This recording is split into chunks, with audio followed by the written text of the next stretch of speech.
这个贼王开锁的速度绝对是不科学的，不管什么样式的锁，在他手底下都撑不过2秒。在接下来的数年里，任凭鼠鼠围追堵截，这老贼都没被逮住过。可谁也想不到，在20年后，他竟然会自己去投案自首。我都说了，我是良心发现，浪子回头，你们要问几遍才信。今天不是我们提审你，是上级安排过来一个人，他要见你，说想从你身上拿走点东西。你就是贼王。第一次见面，先自我介绍一下，我姓霍，我想单独跟他谈谈，麻烦各位回避一下。直到所有人都离开了审讯室。停下，停下！我认怂还不行吗？钥匙呢？什么钥匙？我都听不懂你在说什么。1973年，马王堆出土了5把钥匙，结果在往京城运的时候意外丢了一把。其实我挺好奇的，那把钥匙是怎么流落辗转到你手里的？说完，霍胖子从兜里拿出来2张照片，放在洪金喜面前。一张照片是从监控视频里截取下来的，照片右下角的日期与洪金喜盗窃林家金库的日期相对应。另外一张照片上面是5把金属制钥匙状的器具。我现在不想问你别的，你就告诉我钥匙在哪儿。钥匙丢了。你再说一遍。其实我是进来避难的。1个星期前，我儿子不知道从哪儿打探来的消息，说是雾山精神病院从外省买了一批金砖。精神病院买金砖，他们不买医用品买金砖干什么？我也纳闷啊。再说了，什么精神病院能这么有钱，买他们的1车金砖？本来我都金盆洗手不干了，但是我确实贪了。说到这里的时候，洪金喜颤抖得越发剧烈，脸色煞白。从头到尾详细的跟我说说。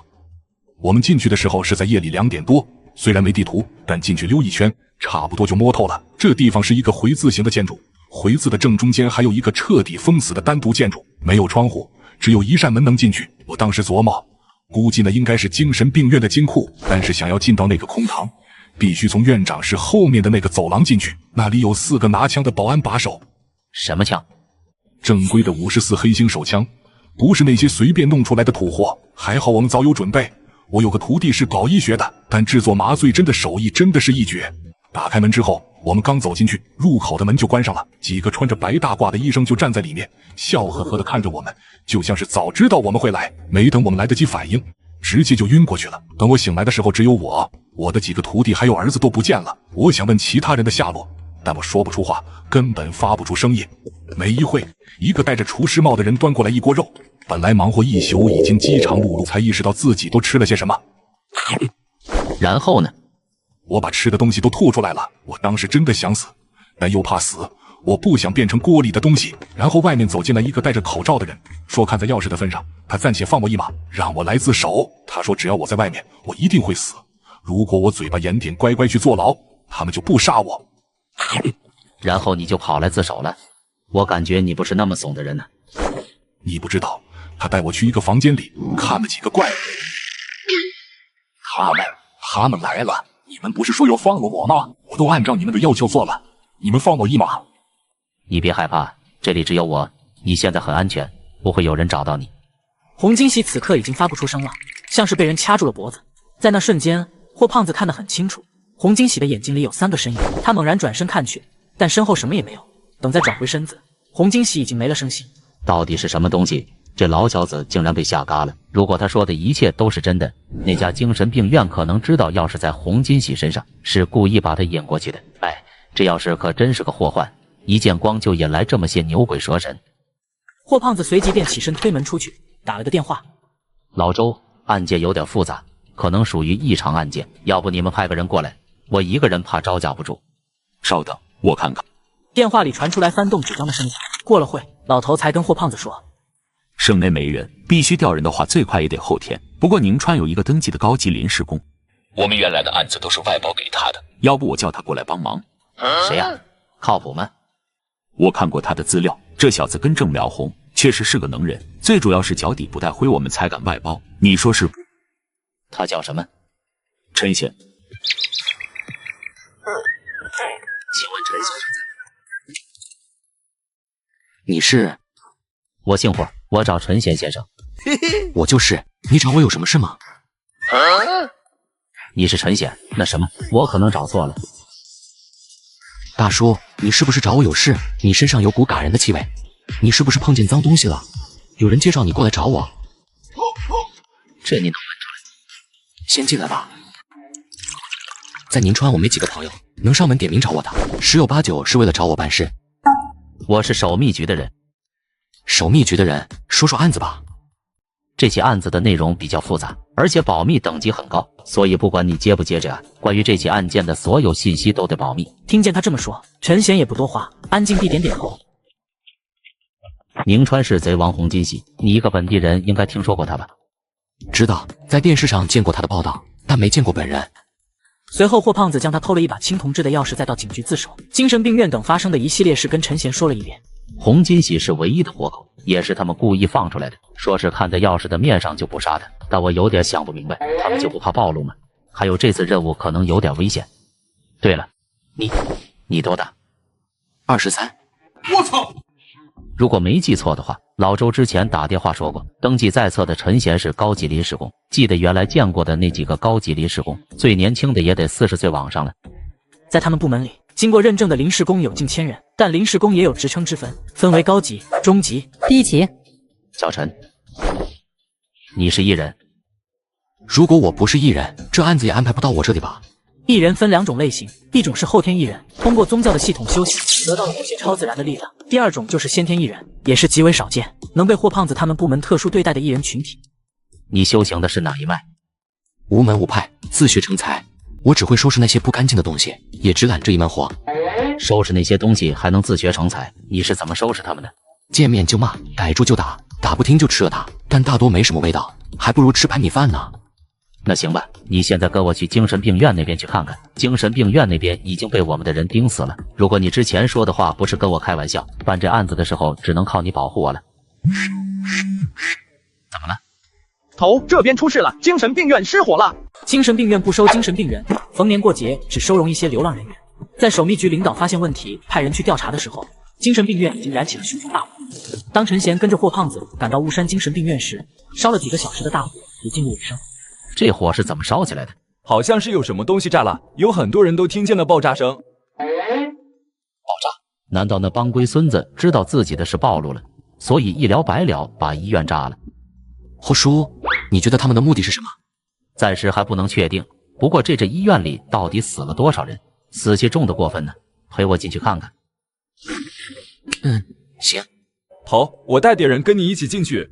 行，还有外面的封锁不能破，让人继续给我盯着，哪怕是只苍蝇都不能给我放出去。这座精神病院里到底有什么？在霍胖子他们整装待发的同时，陈贤也围绕着这座废墟转悠起来，每走出10几米就会抬头往医院的方向看一眼。等陈贤这一圈转悠回来，霍胖子他们都穿上了部门里特制的防弹背心，上面印刻着道教的某种符箓，可以避免背心主人出现所谓的灵体附身。你刚才在那边转悠什么呢？数数里面有多少灵体？但我逛了一圈，连个影子都没看见，可能他们在医院里面吧。你觉得这里面有多少灵体？有多少灵体我不清楚，我是第一次遇见这么重的死气，给我的感觉就像乱葬岗一样。什么乱葬岗？进去之前有什么要说的吗？比如在里面要注意什么，或者是这次的行动以什么为主？目标就是搜索那把钥匙。那就你跟我进去吧，其他人别进去了。这里灵体的数量可能比我想象的要多，如果这些人都跟着进去，我可护不住。霍胖子思索了一下，便点了点头应下。看霍胖子答应下来，在场的调查员都松了口气。头，这能行吗？放心吧，只要我在20米内，灵体都进不了霍叔的身。霍叔，咱们进去吧。头，他靠谱吗？谁知道呢？希望他是个能人吧，不然这一次要下雨了。下雨又咋了？霍胖子没再解释，急促地跑进医院里，跟在陈贤身后。下雨了，现在进去勘察搜索会不会出事？按照部门内的科学说法，深夜是阴气粒子剧增的时刻，雨水又是一种助长阴气粒子的天然物质。这医院里横嘎的灵体，说不准都得暴动起来。听我指挥就不会出事。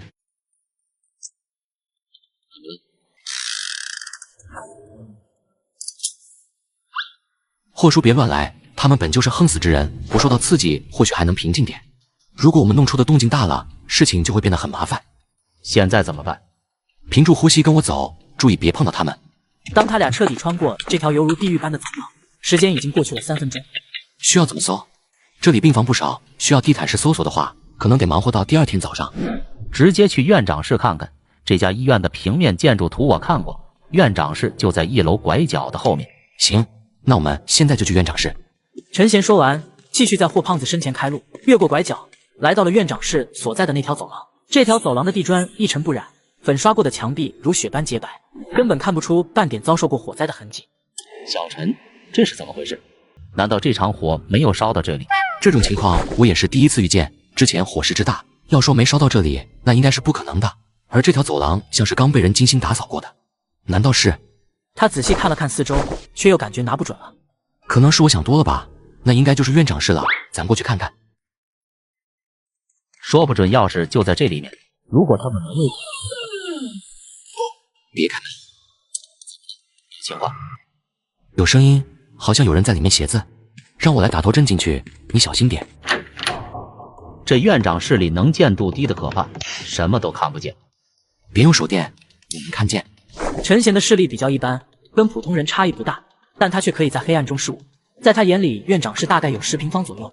在办公桌的椅子上坐着一个赤着身子的人，手指紧抓着一支钢笔，不停地在记录本上写着什么。陈贤打算凑近了再观察一下，便跨过门槛走进了这间院长室里。在走进这间屋子的瞬间，他身后的办公室门消失了。人呢？除了黑还是黑，什么都看不见，这是怎么搞的？霍胖子撞着胆把手往里伸了几下，手掌好像在一滩冰冷粘稠的水里，让霍胖子心里越来越没底了。小陈，你能听见我的声音吗？没想到这里的灵体还挺厉害，竟然搞出来这么厉害的玉。在过去老旧的传说里，常有一种鬼打墙的说法，不过在现代被称为玉。能听见我说话吗？见怪人没有任何反应，陈贤忍不住凑过去，在那个记录本上看了一眼，上面密密麻麻写满了4个重复的字。他出来了。陈贤低头看了看手掌上的伤口，那一团肉直接变成一团绿色的烟雾，一股脑就让他给吞进了肚子里。陈贤的代号就是食异者，一个能够食用异常生命的人。你是谁？你为什么在我的办公室里？你不是我们医院的人，你是谁？我死了，对，我想起来了，他出来了，所有人都死了。是谁出来了？13号病人，他出来了。不行，我要躲起来。随后院长只用仅剩的右手抱住了头，转身就往黑暗的角落里跑去。待陈贤反应过来追上去，院长已经消失了。小陈，你没事吧？能听见我的声音吗？听见身后传来的声音，陈贤看了一眼之前受伤的右手，已经全部恢复如初。小陈，你没事吧？我没事，刚才我遇见院长了，但他跑太快没能抓住，抱歉啊，霍叔。说完，陈贤带霍胖子走出办公室，来到之前的走廊。这条走廊的景物已经变了，墙上尽是被大火灼烧的痕迹。之前我就觉得不对劲，我也想过这会不会是玉，但这一切看着太真实，我都被他骗了。还有，到底是多可怕的病人才能把院长吓成那样？霍叔，我不建议继续进行勘察工作，就算要继续进行，也不能再带着你了。这所精神病院比我想象的麻烦得多。如果可以的话，我想继续搜索现场，直到找出那把钥匙。钥匙有这么重要吗？那把钥匙是上级点了名要找回去的文物，必须要找到。不过那把钥匙毕竟是古代文物，稍微受力就会弯曲，受力再大一点，更有折断报废的风险。行，那我们继续找吧。不过霍叔，如果可以的话，你能满足一下我的好奇心吗？那把钥匙应该不是古代文物那么简单吧？你问这个干什么？不方便就不说了，我也就是好奇，没别的意思。那是一把万能钥匙，从某个角度来说，它们超出了现代人对古代文物的概念，更像是一种高科技的产物。怎么高科技了？这是把智能的古代钥匙，只要靠近开锁的位置，顶端就会流出许多粉末，侵入锁具的内部，打开这把锁。什么样的锁都能开，还真是万能钥匙啊！你的嘴可得严实点，关于钥匙的事，在我们部门内都算是机密，说出去是要有麻烦的。我知道。随后他俩在院长室里转悠了10几圈，依旧没有找到那条秘密走廊的入口。你确定这里有条走廊？霍胖子大脑飞快运转着，回忆起了那些审讯洪金喜的画面。反正洪金喜是这么说的，难不成他是骗我的？实在不行，我让人把建筑平面图找来，我就不信了。陈贤听后开始挨着墙角走，一边走一边用手在墙壁上敲起来。敲到院长室对面的时候，有些许的回音，能听出来里面是空心的。应该是这里没错了。嘿，你干嘛呢？开门啊，咱们总不能穿墙进去吧？果然在里面，咱们真没找错。好像里面有喘气的声音，还不止一个。你先往后退，我开门看看。打开门，两人从廊道里走出来后，两人脸上满是掩盖不住的惊讶，因为整个广场上跪满了人。我就说一进医院味道就不一样了，这里的人至少有300-400具。你能看清吗？能，但我有点搞不明白他们的嘎音了，看起来像是被人为嘎的。人为的。他们的嘎应该跟背上的金色的脊椎骨有关系，而且我好像知道那些金砖去哪儿了。没看错吧？那些金子都用来给他们打脊椎骨了。应该不会错，精神病院给病人换植纯金的脊椎骨，肯定是因为有一些目的，不可能无目的拿钞票去打水漂。但他们究竟想干什么？小陈，那他们跪成这样，是不是有什么说法？在这个广场上，每一具跪在地上的人都面朝广场中间的那座小屋。你在这里等我，我过去看看。你一个人过去？现在还不能确定这些尸体有没有攻击性，贸然带着你一起过去，风险太大了。随后陈贤屏住呼吸，慢慢往前走去。走到屋外时，一阵凄厉痛苦的惨嚎从屋里传了出来。然后小屋的门打开，一只洁白纤细的手臂将院长灵体的残躯轻轻抛了出来。难道他就是13号病人？这家精神病院到底是干什么的？远处的霍胖子有些着急，见陈贤站在小屋外一动不动，还以为他着了道，忍不住拿手电晃了他一下。陈贤摇摇头，示意他别担心，随后穿过厚重的大门，来到一个白色的房间，正中间有一部电梯。走进电梯里，发现电梯往下走的按键有21层。一家看似普普通通的精神病院，竟然在医院里挖出了深至21层的地下建筑，他们到底想干什么？还有这房间电梯里都没13号病人，难道他下去了？哎，还是先去广场接霍胖子吧，外面那几百具要是炸起来，霍胖子可挡不住。当陈贤再次来到霍胖子身边，时间已经过去半小时。你刚才进去看了，里面怎么样？有钥匙的线索吗？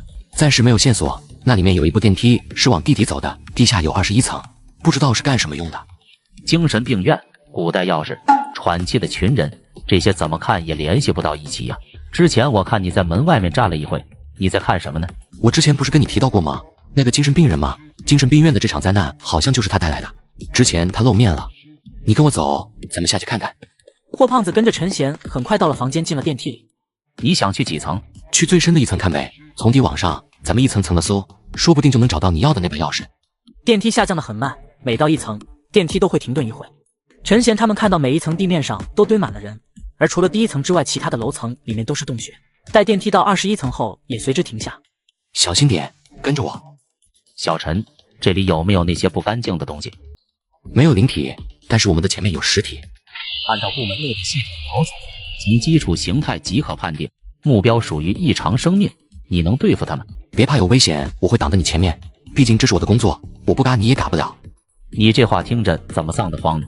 陈贤瞥了霍胖子一眼，见他满脸的紧张，不禁有些诧异。你别看我，看那玩意儿去，我又不是经常上前线的战斗人员，就算上前线，我负责的也是远距离狙击目标，我又没跟他们近身交过手。那你枪法准吗？还行。他的目标是你？是我？凭什么呀？我又没攻击他，扳机都没扣过。跟枪的联系不大，估计是因为他觉得你比我弱吧。柿子挑软的捏，这本来就是无法违背的生物本性。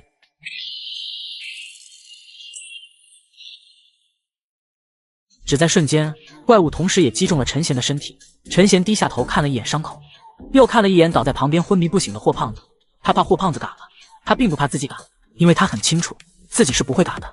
在陈贤开始与侦破部合作办案以来，他被某些目标开膛破肚或挖出心脏，陈贤他总是能活过来，以至于他从不担心自己会丢掉性命。但像是霍胖子这种身份特殊的人嘎在这里，势必会给陈贤带来一系列的麻烦。不能让他嘎在这。在许多临时公演里，像是这种刀枪不入的怪物是很棘手的，想要消灭他们就必须使用更高一级的特殊炙热武器，或是使用破掉类的技术。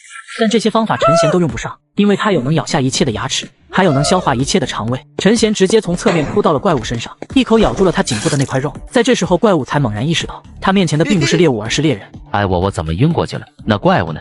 这儿呢，已经解决了，暂时没危险了。我记得你没带什么武器吧？这怎么看着跟屠宰场似的？你把它咋了？哼，拆了。这个异常生命的活性太强，断手断脚对他来说没什么影响。最后是颈椎被我弄断了才咽气。那边还有个洞口，要不要过去看看？行。在经过怪物的某部分残尸时，陈贤看到一块金属制的工牌，上面写着“雾山精神病院院长宋寒生”。难道这个怪物就是院长变的？他的灵体早就离体了，变成灵体之后还在办公室那边堵了我们一次，最后他是被那个精神病人给除掉了。也就是说，这怪物无魂无魄还能起尸，这种情况真的存在吗？你说院长在这里干什么？不管他想干什么，但既然他的尸体在这里，那就必然有他的道理。等两人进入洞口，来到一个房间，四面墙上还有许多模糊的浮雕壁画，看着不像是近代的东西。而在房间的东北角，还放着一副棺材。霍叔，你能看出这里是什么朝代的吗？我又不是考古专家，我上哪儿知道朝代去？过去看看。小陈，如果那真是一副棺材，棺材里的玩意儿不会诈尸吧？放心吧，没事的，他只要敢跳出来，我就能把他再按回去。距离东北角越近，陈贤就发现了这个墓室里的更多异状。地面上有一个赤红色的巨大图案，总体由3个大小不等的圆圈组成，一环套着一环。最小的圆里画着3道符箓，最大的那个圆里全是符，密密麻麻的挤在一起。这好像是个证据，我记得在部门里的资料上见过。霍叔，我们部门的敌人应该挺多的吧？那肯定啊，国内不守规矩的艺人都得咱们办，不守规矩的异常生命也是咱们负责处理，敌人能不多吗？说完，霍胖子一皱眉，像是意识到了什么。你问这个干嘛？你不是想不通他们为什么放走红金喜吗？答案就在这个证据里。这是个证据，你确定？这个证据起源于道家分支的一个北方民间法脉，最早出现是在唐朝，叫落漂阵。落漂阵是一种特殊的控尸阵，据《万阵广集》记载，被落漂阵操控的尸首名叫极其非常的难缠，刀枪不入，水火不侵，而且在恶漂阵能够影响的范围里，只要有人死去，那么死者的尸首就会变成新的漂孽。照你这么说，这是个无解的阵局。差不多吧，这里是阵眼，应该有起阵的法器插在符箓上才对，但这里没有法器，只能说明起阵的时候失败了。如果起阵成功了会怎么样？他们布阵就是为了打人，如果不出意外，在你们得到总部的权力增援之前，肯定是来多少死多少，甚至有我再也保不住你们。这他妈的手笔也太大了吧！哪几百个病人布阵就为了杀我们？这是有什么深仇大恨呢？但有一点我想不明白，他们在宁川时开了这么多年的精神病院，不会真的只为了一把钥匙吧？贼王在宁川，他们就守在宁川，就这么有耐心吗？那把钥匙对于有心人来说，价值可是无法估量。陈贤转过头，打量着四周的古怪浮雕，眼神变得愈发肯定。我总觉得这里藏着另一个的秘密，说不定是跟钥匙无关的秘密。霍胖子沉默着，也不知道在想些什么，表情变得有些复杂。陈贤倒是没注意到霍胖子的沉默，反而好奇地看了他一眼。霍叔，我记得部门里有个不成文的规定，侦破部的骨干领导都必须是艺人，你应该不是吧？难道我长得不像艺人吗？不像，你可能有从军的经历，身手也不错，但我感觉你就是个麻瓜。你用你的猪脑子想想，我如果不是艺人，我能当领导？我拿屁去服众啊！你的特异功能是什么？介意展示一下吗？我的能力是视力，动态视力比正常人高几十倍。以前有任务上前线，我都是狙击手，从来都是百发百中。说起能力，我记得你的能力是吃灵体吧？陈贤没吭声，默默地看着他。那怪物你说是你拆的，你怎么拆的？我们还是过去看看那副棺材吧，说不准那里就有钥匙的线索。陈贤大步走了过去，示意霍胖子跟上。霍胖子若有所思地看了一眼陈贤的背影，便跟着陈贤向东北角的黑棺走去。突然，砰的一声，像是有什么东西突然从高空坠落下来。陈贤瞬间就转身看了过去，霍胖子也飞快地拔出手枪，瞄准了发出声音的方向。刚才是什么东西？你是不是也听见了？应该不是我听错了吧？好像有什么东西掉下来了，但东北角什么都没有。难道真是我们听错了？霍叔，你刚才是不是……说到一半，陈贤的声音戛然而止。因为他发现霍胖子背后站着一道黑影，不等陈贤将霍胖子拉开，那个黑影如同甩垃圾似的，直接将霍胖子砸到房间的角落里。陈贤看清楚后才发现是之前在广场上见过的13号病人，一个看似长期营养不良的女孩子瞪着眼看着陈贤，像是要跟他说些什么。我是不是在哪见过你？女孩不知道有没有听懂陈贤的话，往前走了一步，一块铜制物件突然从她身上掉了出来，在正中间则是刻着013的字样。你这块东西是从哪里来的？这块牌子是你的？陈贤之所以这么惊讶，是因为他也有一块这样的牌子，造型、编号、格式、字体大小完全相同，唯一不同的是他那块牌子上的编号是000。陈贤其实是个被收养的弃婴，抚养陈贤的爷爷名叫陈拔。陈拔捡到他的时候，找不到半点与他身世有关的线索，唯一有可能与他身世相关的东西，便是那块古怪金属牌。女孩凑到陈贤身边，试探着拽了拽他手臂。陈贤看了一眼昏迷状态的霍胖子，脸上的表情逐渐变得沉重起来。他现在就想带女孩离开这里，事关自己身世，他不想让守密局掺和。北边有13个流动的巡逻调查员，南边的流动巡逻员有11个。陈贤竭尽全力地思考着，女孩突然地叫了2声，跑到东北角的黑色棺椁旁停下，挥动手臂示意让陈贤赶紧过来。陈贤距离棺椁越近，才发现这玩意更像是一个养鱼用的大水缸，里面有许多不知名的黑色液体。见陈贤走过来，女孩显得非常开心，叫着，熟悉的爬了进去。随后底部传出了低沉又诡异的机械轰鸣声。正当陈贤惊讶于这种变化时，女孩突然伸手拽住了他的胳膊，一把将他拉进了这个古怪诡奇的水缸。女孩将男人拉进古怪的水缸里，这水缸里黑色液体怎么看都不是好东西，可陈贤浸泡在其中却是满脸的享受。过了许久，待陈贤清醒过来时，水缸中的黑色液体已经枯竭。那些黑水呢？女孩叫了2声，伸出手拍了拍两侧的橡胶管，那些黑色液体似乎就是从这些橡胶管里流出来的。但此时任由女孩怎么拍打，橡胶管也没了反应。先出去吧。站在水缸边，通过敲打声音的反馈来看，有点像是敲击玻璃的声响。陈贤回想到之前听见的机械轰鸣声，拽着水缸往边上挪了一点，在下面有一扇无锁的金属门，门的边缘有6个小孔，那些橡胶管就是从这里抽出来的。还有一张残缺并沾满了血迹的表格，写着3月1日8点11分，维修部正刚营养舱检修工作完成，舱体未发现破损，连续漏液现象已及时向上级报告并备案。后勤人员第3次开始为舱体补充营养液，目前补充进度63%，预计下午14点左右补充完毕。3月3日5点24分，维修部正刚营养舱再次出现漏液现象，第2次全面检修依旧未找到漏液原因，已向上级报备申请调换新营养舱，开始第5次为舱体补充营养液，目前补充进度1%。难道这就是里面提到的营养舱？那些黑色液体不会就是营养液吧？哎呦，我刚才是不是被什么东西撞晕了？小陈，你还在吗？听见霍胖子呻吟，陈贤拽着女孩躲在大水缸的旁边。被发现会有麻烦的，你可千万别出声。事实证明，女孩根本就没听懂陈贤的话，蹲在地上一阵乱摸，哐啷一声就把金属门给拽开了。什么玩意？霍胖子直接被吓得叫了出来。这里本来就黑，再加上他也不知道陈贤在哪，一来二去都快被弄得精神崩溃了。而陈贤去抓女孩的时候，发现女孩从金属门跳了下去，而这时霍胖子也摸索到了陈贤的位置。我在这，你感觉怎么样？我感觉还行，就是头有点晕，倒没什么硬伤。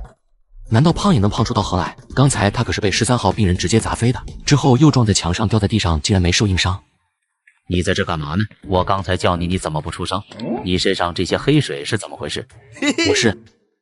我记得之前有东西袭击我，但我没看清是什么。你是不是跟他交手了？对，我跟他交手了，那是个很棘手的异常生命，我到现在也没弄清他的来路。刚才你叫我的时候，他正好跑了。对不起啊，霍叔，我没能拦住他。这样啊，没关系，跑就跑了，你人没事就行。这是个什么玩意？他们在这还养鱼呢？我也不清楚。陈贤看了一眼地上被揉皱的表格，见霍胖子的注意力都在那个大水缸上，陈贤便轻轻抬脚，把纸团揣进了地上的那个窟窿里。他想把一切可能跟女孩有关联的线索都藏起来，并不想让霍胖子发现太多。过了半分钟左右，霍胖子对那个大水缸也失去了兴趣，蹲在地上向下打一发照明弹。垂直高度至少有80米，底下好像有水，要下去看看吧。之前袭击你的那个异常生命就是从这里跑了，现在下去很容易会撞见他。这个通道内径才1米，在里面跟他交手我们会很吃亏。算了，不下去了。这家精神病院的危险程度太高，咱们俩能走到这就已经很不错了，再勉强走下去也只会……说到这里的时候，霍胖子很突兀的停顿下来，死盯着地上的金属门，肥胖的身躯细微的颤抖着，额头上已经布满了一层细密的汗珠。怎么了？这个图案，这是不归我们管了。陈贤低头看了一眼门板上的图案，之前他还以为是门板出厂时留下的 logo， 是7只手掌叠放在一起，图案边缘还围绕着一圈不知名的琐碎藤蔓，总的来说并没有出彩之处。怪不得这家医院能弄出这种规模的地下设施，这是不归咱们管了，必须让武装部的人过来接手。到底怎么回事？这图案有什么特殊含义吗？你只是高级临时工吧，不是正式员工吧？陈贤点点头。不是霍叔给你卖关子，是你权限不够，上头给我们下过保密条例，一切关于他们的信息都得封锁。他们的信息比药师的信息保密等级更高。霍胖子点点头，然后拿出手机将门板上的图案清晰地照了下来。咱们出去吧，要是不用我们找了，咱们的任务完成了。陈贤在领着霍胖子原路返回的时候，脑子里一直想着7只手掌叠放在一起到底代表什么。让武装部的人立刻过来增援，这得是什么样的组织才能把他们吓成这样？在守密局中，除了霍胖子就职的侦破部外，还有武装部、后勤部、科研部等等数十个部门。武装部并非是由一人组成，但武装部是唯一可以配备重型热武器的单位。待2人走出精神病院，在外面驻守的工作人员便纷纷围拢过来。小陈，你先回去，我让人送你。这次的任务虽然没有彻底完成，但能走到这一步已经很不错了。不管怎么说，我得谢谢你的帮助。客气了，你该得的报酬不会少，过2天会由总部那边打到你账上。说实话，我挺喜欢你的，要是你能加入我们侦破部正式就职，那该多好。正式员工的规矩太多了，听说还得天天坐班，我觉得当临时工挺好。互相道别后，等陈贤回到老宅的时候，天已经蒙蒙亮了。从冰箱里拿出1包10斤装的冷糖酱牛肉，又拿出昨天剩下的2只烧鸡。陈贤在厨房里忙活了起来。由于体质比较特殊，所以他一顿饭顿顿有肉还得10斤打底。如果不是当临时工的福利比较好，可能陈贤连自己都养不活。等陈贤吃完饭躺在院子里百无聊赖之际，手机突然响了起来。喂，小贤，你能听见吗？怎么突然给我打电话了？有案子需要我处理吗？暂时没案子了，我看他们传过来的资料，你的任务已经完成了，工资那边已经过账了，估计明天就能打到你卡上。那就麻烦周爷了。我看资料上说，你发现那座精神病院里有道家的一个阵局，是叫落瞟阵，那个阵已经被破了吗？在我们离开的时候，那个阵局是处在废阵的状态，阵演出的阵图也被我擦了。在你们离开地下设施的时候，那些尸体还在喘气，对吗？是不是精神病院出事了？武装人员采集样本的时候，好像触碰到了那些尸体的脊椎骨，只是碰了一个，结果全都活过来了。需要我帮忙吗？暂时不需要帮忙，武装部那边已经把雾山封锁了，那些异常应该逃不出精神病院。如果常规的处理方法不奏效，他们可能会采取更进一步的。就在这时，电话里依旧响着老周的声音，但陈贤的注意力却不在他那儿，所有的注意力都被身前站着的人吸引了过去。怎么会是你？站在院子里的人正是雾山精神病院的13号病人。陈贤万万想不到，在武装部层层封锁的情况下，女孩竟然能自己出来。喂，小贤，你还在吗？周爷，我手机刚才审屏了，听不清你说话，下次再聊吧。那行，我也得去忙了，毕竟这案子还没彻底结束，需要忙的事太多了。你想说什么？女孩看着陈贤，拍了拍自己的小肚子，发出了一阵咕咕的声响。随后陈贤去厨房里翻找了一阵，把最后的存货3包泡面、2根火腿肠、2盘饺子做完放在女孩面前。看着摆在自己面前的碗筷，女孩直接拿手去抓。哎，你别直接用手啊，这个烫的用筷子。难道是先天的智力有点缺陷？见这情况，陈贤也彻底无奈了，只能耐心的一口一口喂她。女孩似乎很享受陈贤喂她吃东西，很快就把东西吃得一干二净。陈贤本以为她吃饱了，想跟她沟通沟通，但女孩摸了摸自己的小肚子，可怜巴巴的看了陈贤一眼。孩子怎么跟我一样这么能吃？你到底是怎么跑出来的？算了，当我没问。陈贤，是陈贤吧？我是陈贤，怎么突然给我打电话了？精神病院那边又出事了。可不嘛，武装部特么在了。你还记得咱们在地下设施里被人袭击的事吗？记得。就是那个丧尽天良玩偷袭的东西，他趁乱从精神病院里跑出来了，没见着正脸，特么的太快了，好像是一只黑乎乎的大马猴。小陈，之前你跟他交手的时候看见他正脸了吗？长什么样的？我们这边要做登记。他呀，身上黑乎乎的，脸上也是，我也没看清楚，当时的光线太暗了。我就说他不知道嘛，你们武装部这么多人都没堵住他，真特么的。姓霍的，说话注意点，受伤的不光有你们侦破部的人，我们武装部也有3个伤员，你长点脑子，别把气撒在我们身上。你跟我说什么屁话呢？不要劈脸了是吗？本来让他跑了就没什么事，你们堵不住也没办法。但你们丢的那颗手雷是几个意思啊？看不见旁边有自己人是吗？他动作太快了，我们也不想的，这真的是个意外。你他妈的！这时候电话才挂掉，看霍胖子那意思应该是要去骂人了。陈贤也看着脏兮兮的女孩，突然忍不住笑了出来。还别说，你瘦瘦弱弱的这模样，真跟个大马猴似的。女孩也听不懂陈贤在说什么，见陈贤笑，女孩也就跟着笑，那张傻兮兮的笑脸让人看着有些心疼。虽然我只是临时工，但算起来我的身份也比较特殊，如果身边多出一个大活人，按照他们的风格必然会去查一下。陈贤一言不发的沉默着，过了2分钟，在通讯录里找到了一个备注为老骗子的电话号码。这个点给我打电话，有什么事吗？上次我卖给你的法器真没问题，那绝对是从龙虎山上带下来的。至于它为什么坏的这么快，这个我找厂家再问问。老骗子一说陈贤，就想起了上次出任务时用的那把法器。虽然他有一口切金断玉的好牙，但他并不喜欢像是野兽一样的人交手。就因为如此，花了99900买了一把黄铜珠的长剑。上次出任务时，目标是一具诈尸而起的异常生命。刚打上第1个回合，铜剑就让那尸首2巴掌给拍断了。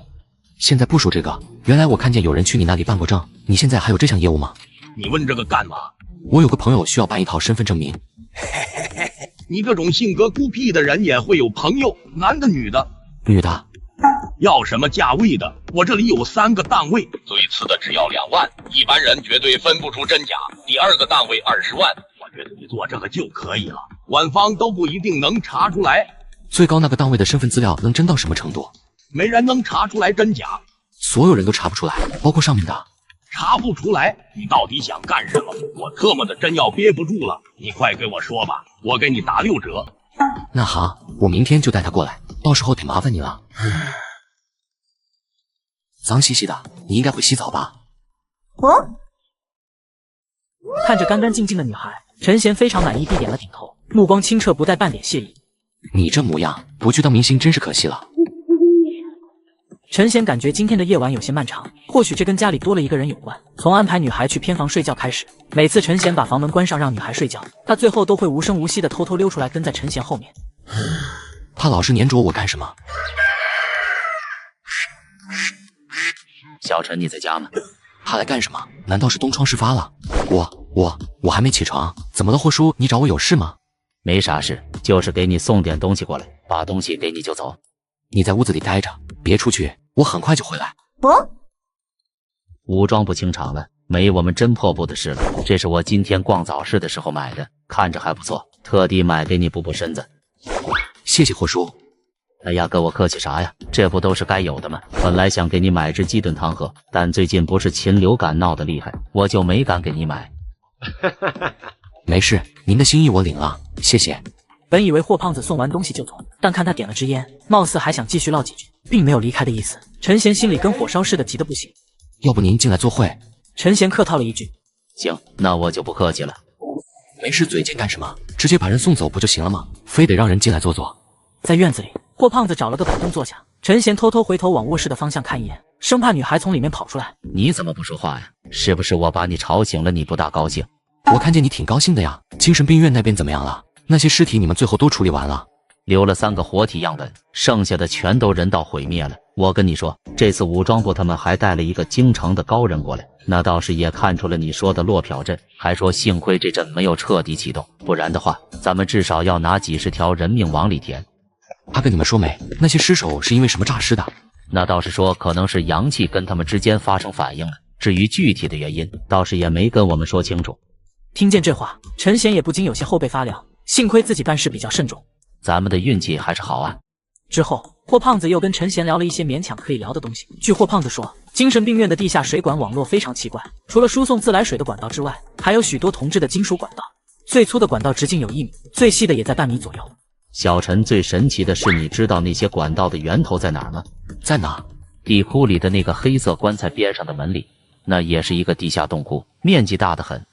里面有什么？地底有一个特别大的水池，但里面已经干了。从现场遗留的痕迹来看，水池应该刚干不久，里面还有一些残留的黑色液体。武装部把样本带回去了吗？那些黑水到底是什么东西？有化验结果吗？目前还没有结果。陈贤的眼神也凝重了几分。当时在现场是有一部分文字资料的，就是那张记载了补充营养液等信息的表格，后来被陈贤丢进了通往地底的隧道里。他们从那条隧道下去了，难道他们没发现那个纸团？时间差不多了，我得走了，一会还要赶飞机回总部呢。宁川我是第一次了，在这边也没朋友，你是我在宁川的第一个朋友，咱俩算是忘年交。以后有时间常来玩。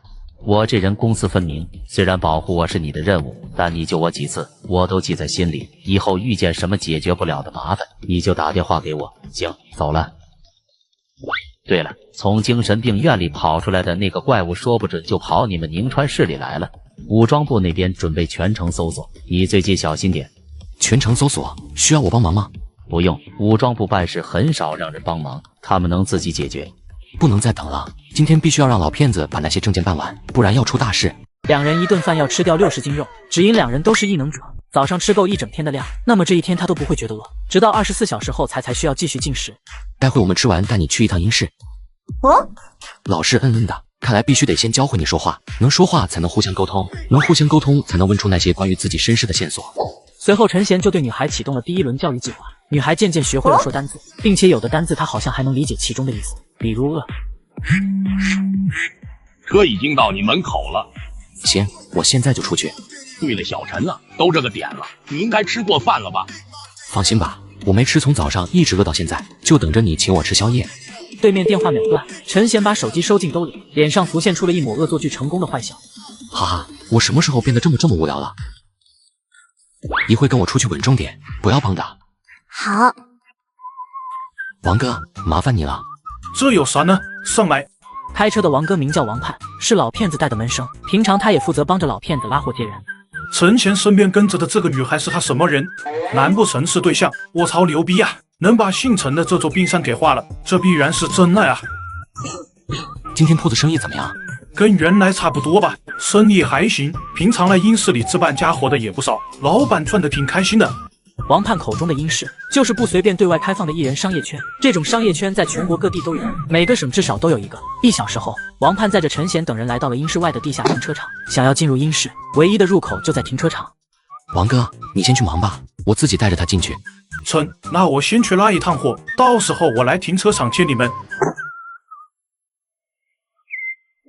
你表现得不错，继续努力，在外面少说话，别乱跑，明白吗？不要说是比起外面的现代都市，英式的建筑要陈旧一些，大概在国内城市90年代那个水平。但是这里非常的繁华的，街道两侧挂满了刺眼的霓虹灯招牌，还是老样子。别在路上指人，这样不礼貌。那应该是一个灵体，跟你撕掉的院长一样。走在路上，女孩显得非常惊诧，时不时会叫陈贤一把。陈贤并不作声，以最快的速度赶到了老骗子所在的位置。老骗子开的是间杂货铺，面积不算小，有3层楼那么高。葛老板，小陈，这姑娘就是我朋友，就是他办证。小姑娘，你叫什么名字？怎么跟小陈认识的呀？女孩眨了眨天真的大眼睛，一个字也没说。葛爷，你能不能先别问了？这是真挺急的，我们先把正事办了好吗？行啊，户籍资料跟个人档案那些你有特殊要求吗？没要求我可就看着编了啊。老骗子本名葛慈，在宁川英市里是很出名的一个人，手眼通天，野路子多得数不清。只要你给的钱到位，他什么事都能给你办下来。要求有一点，户籍资料就按照福利院那套来就行了。至于个人档案，把它编成我们是那家阳光福利院的官儿，半个月前才从福利院里出来，从小到大都是接收我爷爷损的钱。至于其他，您经验比较足，您看着弄吧。小陈，他到底是谁呀？不会是你买来的吧？我没事买人干什么？我倒是忽略这点了。你小子不愁没人追，行，都按照你的要求做，确定要弄到这个地步？确定。OK， 我给你加快，最多48小时，到时候我让小盼把身份证、户口本都给你送过去。谢谢葛爷了，我知道这事办起来不容易，您给报个价吧。上次我卖你那把剑断那么快，我也没想到，算了，这次就当补偿你了，50万吧。陈贤有点不信，想要把全套资料搞定，除了要在官方机构建立档案以外，还得在福利院建立档案，这完全就是在凭空编写一段人生。像这种叫价100万也不为过。葛爷，你叫价50万有点吃亏，跟我报市场价吧。我报的价都是市场价。再说了，老子自己开店，喜欢叫多少就叫多少，你管得还挺宽。随后转完账之后，老骗子就站在陈贤旁边，偷偷摸摸的往他手机上看了一眼，看见那个7位数的存款余额。哼，你小子还挺有货啊！近段时间花了不少，原来的存款更多。要是一直不工作的话，可能也撑不了几年。你这肚子就是败家来的，这么多钱都得砸在吃上，有钱人的生活还真是朴实无华啊！哈哈，对了，葛爷，你店里还有什么比较好用的法器吗？你小子就对法器死心吧，我再卖你一件法器，我就是阴市里最大的那个傻 X。要不你再卖我一件试试，我保证以后不乱用，坏了我也不找你的麻烦。你这口牙比什么兵器都好用，怎么就死磕在法器上？我是人又不是野兽，总是那么啃人，时间长了我怕我心里出问题。法器真的不适合你，不过邪气说不定适合你。邪气就是一些邪性的特殊器具，比起法器，邪气要少见得多。至少陈贤在第9手秘局从事了这么些年的工作，也从未亲眼见过邪气。那不是害人的东西吗？你跟我上楼，我给你看看。你在这里待着别乱跑，明白吗？好。这些都是邪气。对，你看看吧。这是我从广西找来的六鬼瓮，是从一个民间艺人手里收来的。它能困住已知的大多数灵体，并且还能在那些灵体的魂魄里施下媒介，从而操控他们。不过这东西也挺废的，太厉害的灵体它也拘不住，而且价格也不便宜。除了摆出来的这些邪气就没别的了。有一件你能用的，不过这把邪气很怪。说完，老骗子就拖出来一个沉重的皮箱，哪怕那个箱子还没有打开，陈贤都能闻见里面散发出来的血腥味。这是一把古代的兵器，但样式有些奇怪，中外的资料我也查过，没有找到任何相似的兵器记载，所以暂时没办法确定这是哪个年代的物件。而且这把邪气会一直反噬主人。葛爷，一直反噬主人到底是怎么回事？第一，就目前已知的资料来看，这件邪气会杀死任何直接碰触到它的人，戴着手套也无法避免。第二，如果你没有任何防护措施，皮肤直接与这件邪气发生接触，那么它就会瞬间稀释掉你体内的大部分精血。这件邪气的具体作用是什么？它是兵器，作用就是砍人呗。这件邪气的硬度很高，差不多是我见过的兵器里最高的。那就是一把纯粹的冷兵器呗。不确定，但我能感觉到里面藏着一些奇怪的东西，但我也明白分辨他们是人吗？多少钱？你不怕嘎吗？有你在我就不怕。300万，1个月包退换。那就是说，如果在1个月内被邪气反噬出现了任何问题，我都能帮忙处理。葛爷，那你先把绷带打开，我看看这兵器到底是什么样式的。老骗子拿来了2个金属镊子，小心翼翼地开始拆解邪气上的那层绷带。这兵器怎腰长得这么奇怪？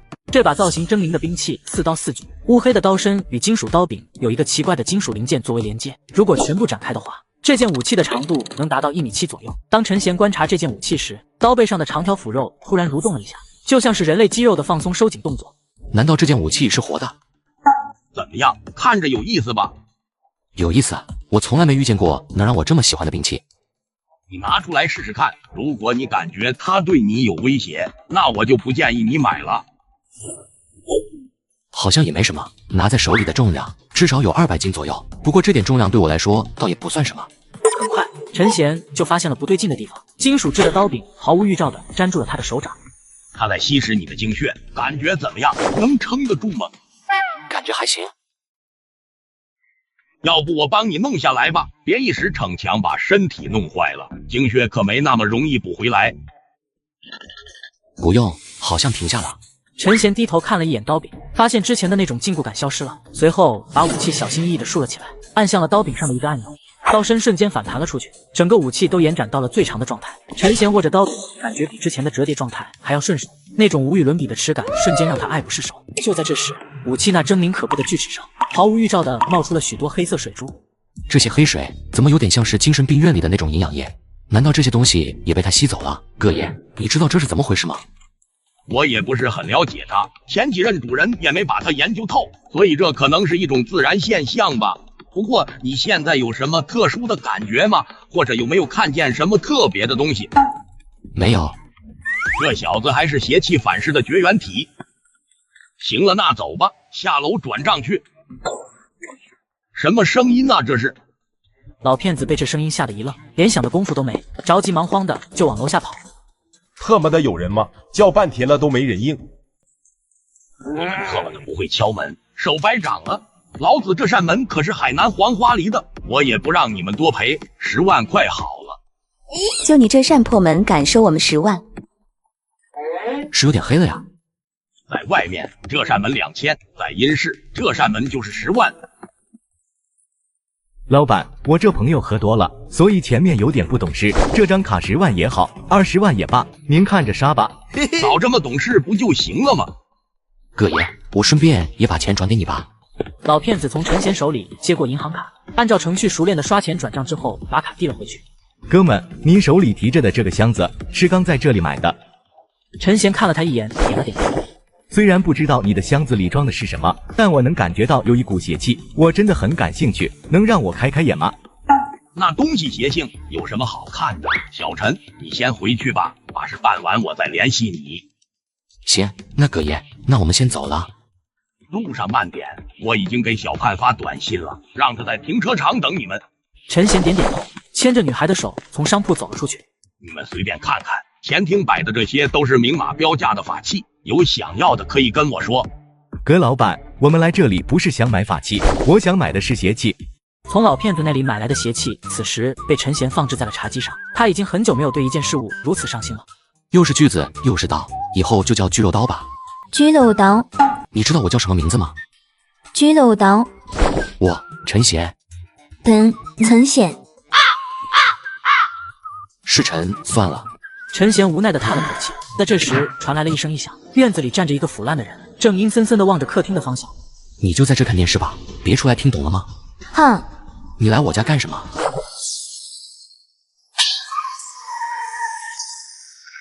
嘿！你到底是什么东西？大喜，我们这么干不会被守秘局发现吧？今天我们才在阴室见过他，大晚上就来找，会不会有点太明显了？你们别瞎担心，去年我跟许哥不就被守秘局抓过吗？到最后没证据不也只能放，只要咱们把屁股擦干净就行。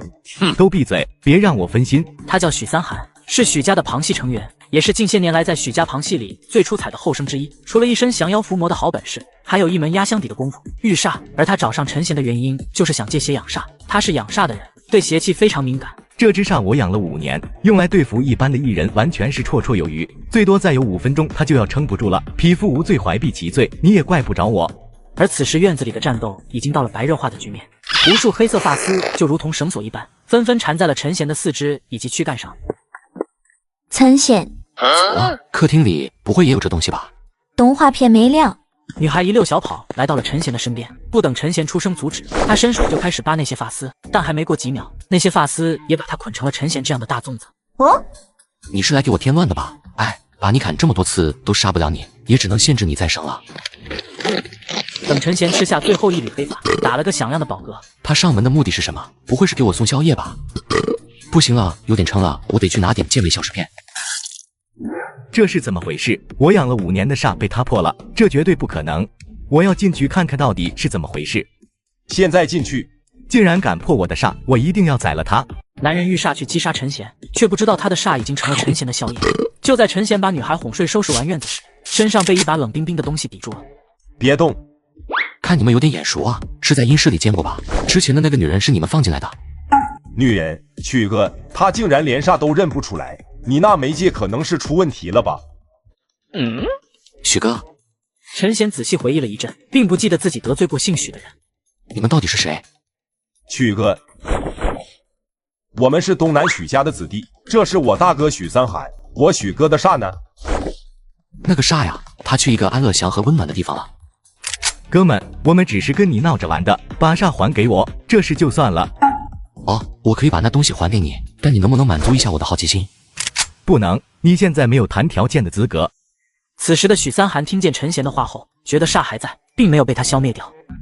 你是领头的吧？当时在阴室提出过想看看皮箱里的东西，既然是你主动找上门来，就是因为这是吧？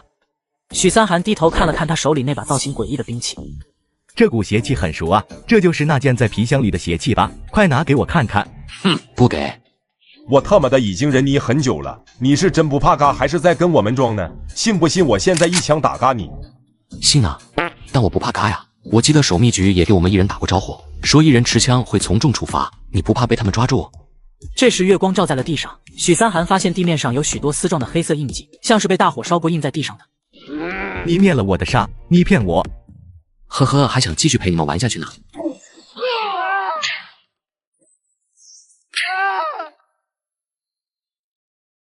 这个距离，枪还真不一定有我快。敢灭我的煞，给老子去嘎！弹匣里的子弹就被许三寒打光了，陈贤身上多了数个显眼的血窟窿。曲哥，咱们拿了东西赶紧走吧，刚才开枪的声音太大了，可能会有人报警。你觉得我会怕那些条子？去把那把枪捡回来，敢动我的煞，我要再补他几个透明窟窿。曲哥，要不咱们别开枪了，你拿这邪气砍他几刀，直接让他碎尸万段得了呗。你这主意倒是不错。许三寒说完便准备把锯肉刀捡起来给陈贤分尸，但就在这时，客厅的门突然打开了，女孩一副被吵醒的样子，站在门边。这里竟然还有别人！许三寒走到女孩身前，双眼里闪烁着诡异的光芒，而女孩或许是刚睡醒的原因，在月光下看着有些楚楚可怜。许三寒自认见过美妙少女不在少数，但还真没有一个能比得上此刻他所见的女孩。别害怕，我不是坏人。你在这里干什么呀？苍炫，你不会是他女朋友吧？曲哥，要是你看上了就带走，咱们抓紧时间撤了吧，毕竟这里不是东南啊。我知道。你别乱叫，也别乱跑，乖乖跟我走。如果不听话的话，他就是下场。救我！我一般不发脾气，因为我一发脾气就得死人。现在我有点生气了。你不是已经死了吗？你到底是什么东西？你不可能活过来，除非你不是人。一件邪气而已，有必要闹得这么大吗？陈贤像是在自言自语，说话的声音很轻，但每一个字都传进了许三寒的耳中。现在的陈贤在他眼里比他原来见过的那些异常生命还要恐怖无数倍，双手不停地颤抖着，就是想单纯的握紧手枪都变得极其困难。对不起，我今天不该这么做，我被那件邪气吸引得有点失去理智了。你别杀我啊！你今天上门找我，只是为了邪气是吗？是的。你确定没有别的目的？绝对没有，真的只是为了那件邪气，我是因为邪气才盯上你的。原来是这样，许三寒，你走吧。你愿意放过我？走吧。谢谢，我以后再也不敢了。求个饶就能放了我，你特么可真够蠢的。等我回了东南把人叫上，到时候一定要把你给……我不喜欢欠别人，也不喜欢别人欠我。你之前在我背后开我一枪，我现在就从你背后砍你一刀，有来有往，我们两清了。在送走许三寒后，陈贤拿出手机，直接找出老周的电话拨了过去。小贤，这个点给我打电话，有事吗？有一人上门杀我，都被我弄死了，但这边动静有点大，我怕街坊邻居报警。周爷，这事局里能处理吗？你现在没事吧？你待在老宅里别出去，我现在就找人过去帮你处理。我没事，那我在家里等着，谢谢周爷。说完，老周就把电话挂了。灿现妹死你，我没事。血疼，学得挺快，现在都会问人疼不疼了。放心吧，我不疼，你不用担心。随后，陈贤开始消除自己留下的痕迹。大概1个小时后，门口响起了敲门声。您好，我是守密局后勤部宁川分组的赵松，你们在外面等着，别让生人靠近。明白。这起案件你对上级反映的非常及时，再晚一点就会变得很麻烦。就他们2个吗？他们还有其他同伙吗？随后赵松拿出手机，左右拍了几张。我也不知道，反正闯进来袭击我的只有他们2个。他们为什么要上门袭击？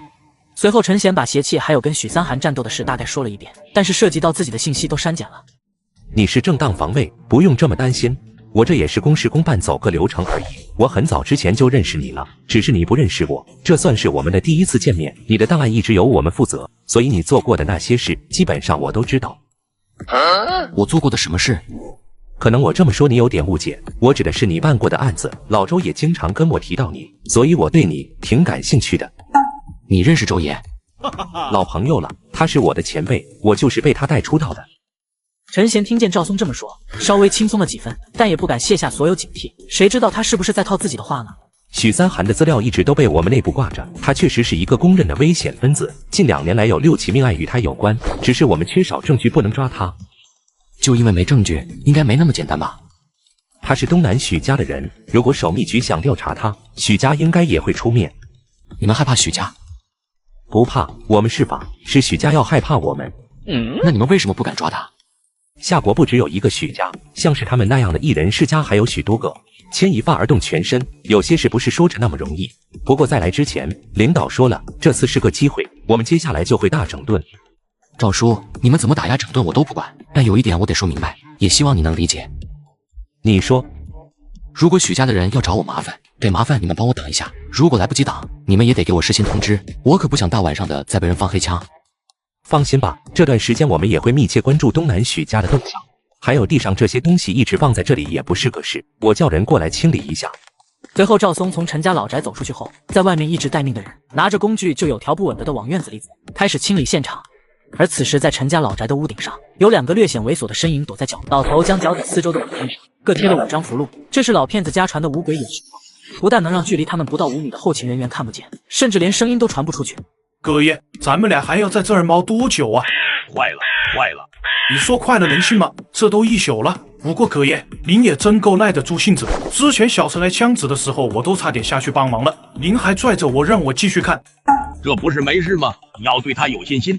其实你早点通知小陈，不就没这事了吗？还跟着那帮孙子过来。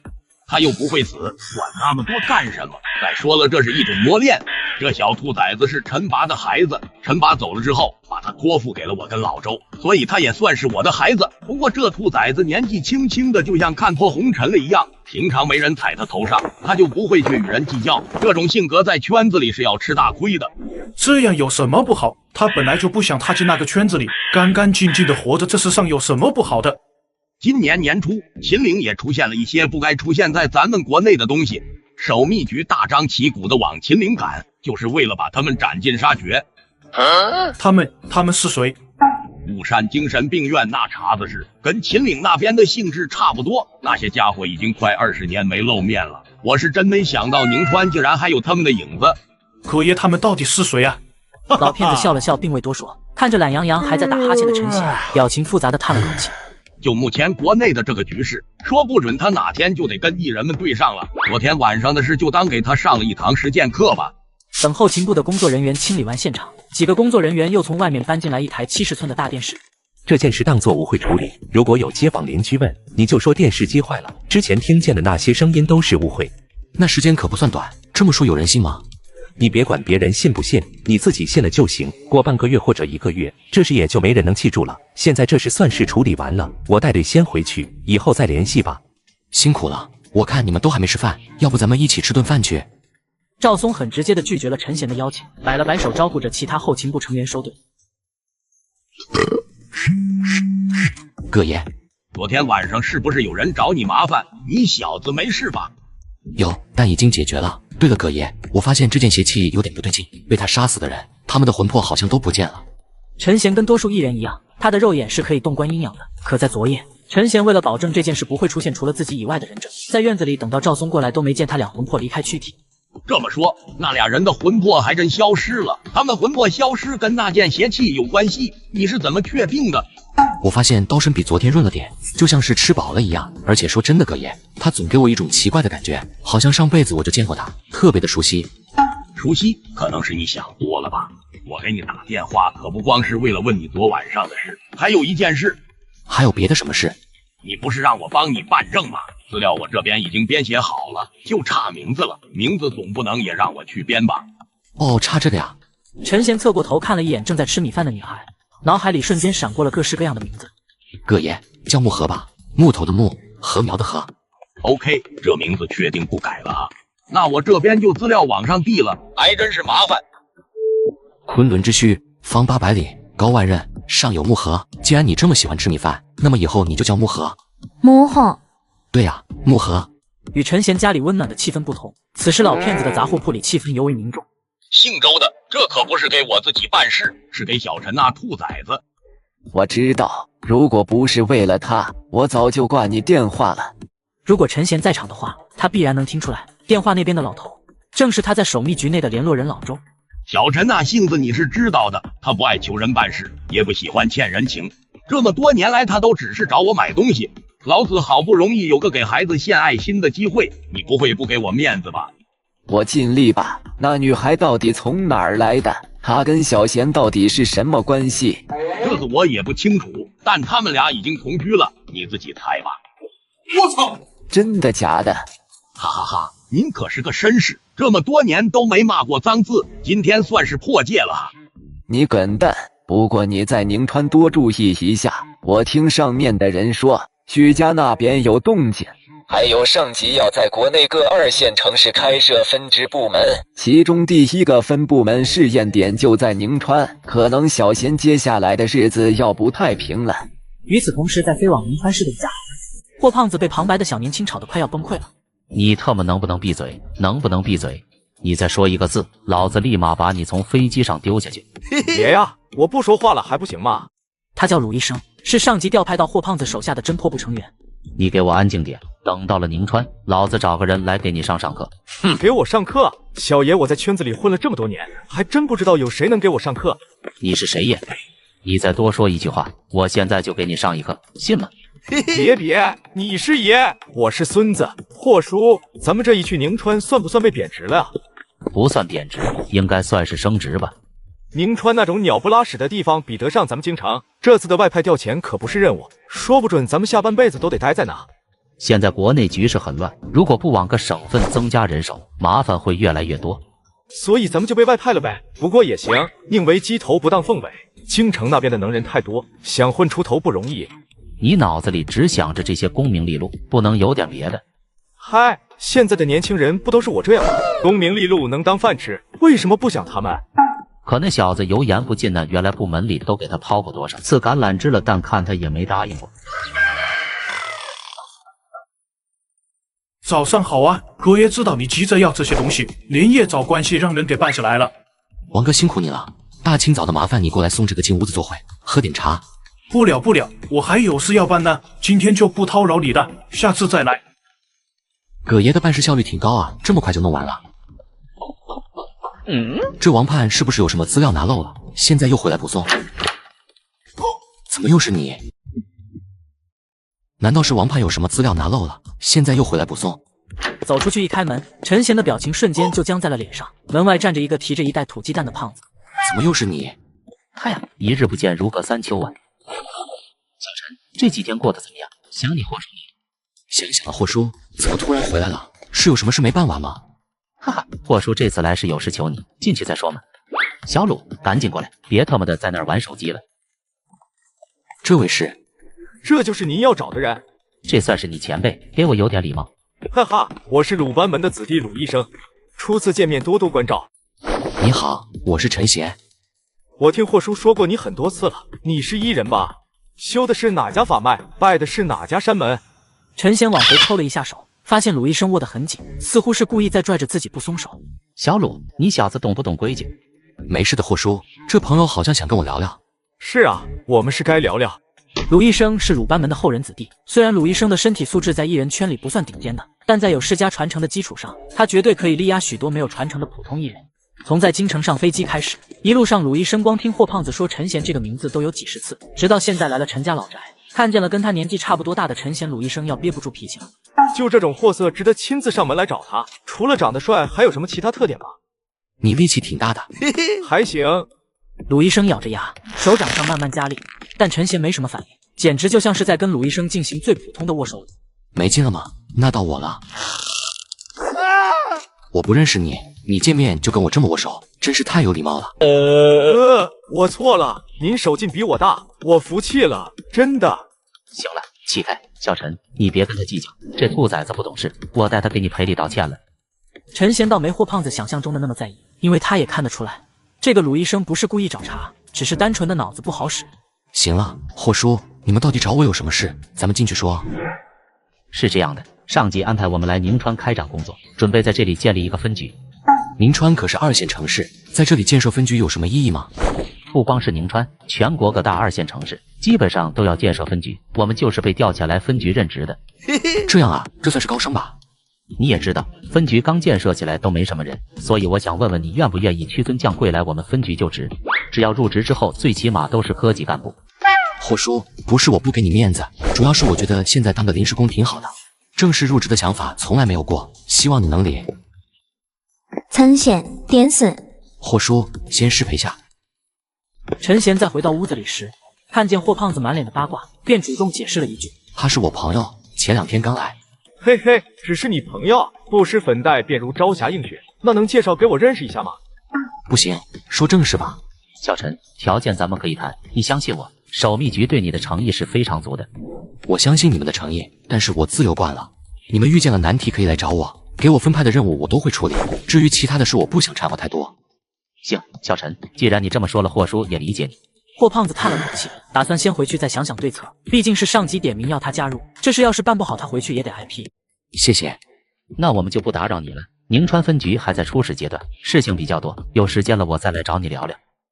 知道厉害了哈，早就跟你说过，他是个能人，你小子还不信？哼，力气大而已，又不是什么特别的能力。他跟其他的临时工不一样，你个人处理一场案件的成功率是多少？40吧。不过现在办案都是团体出动，谁会自己一个人上啊？陈贤办案90%都是自己一个人去办，而且他的成功率是100%。霍叔，会不会是宁川太小，案子也没多大难度，所以才……到局里了，有些资料勉强能给你看看，但你可别往外说，看了就烂在肚子里边。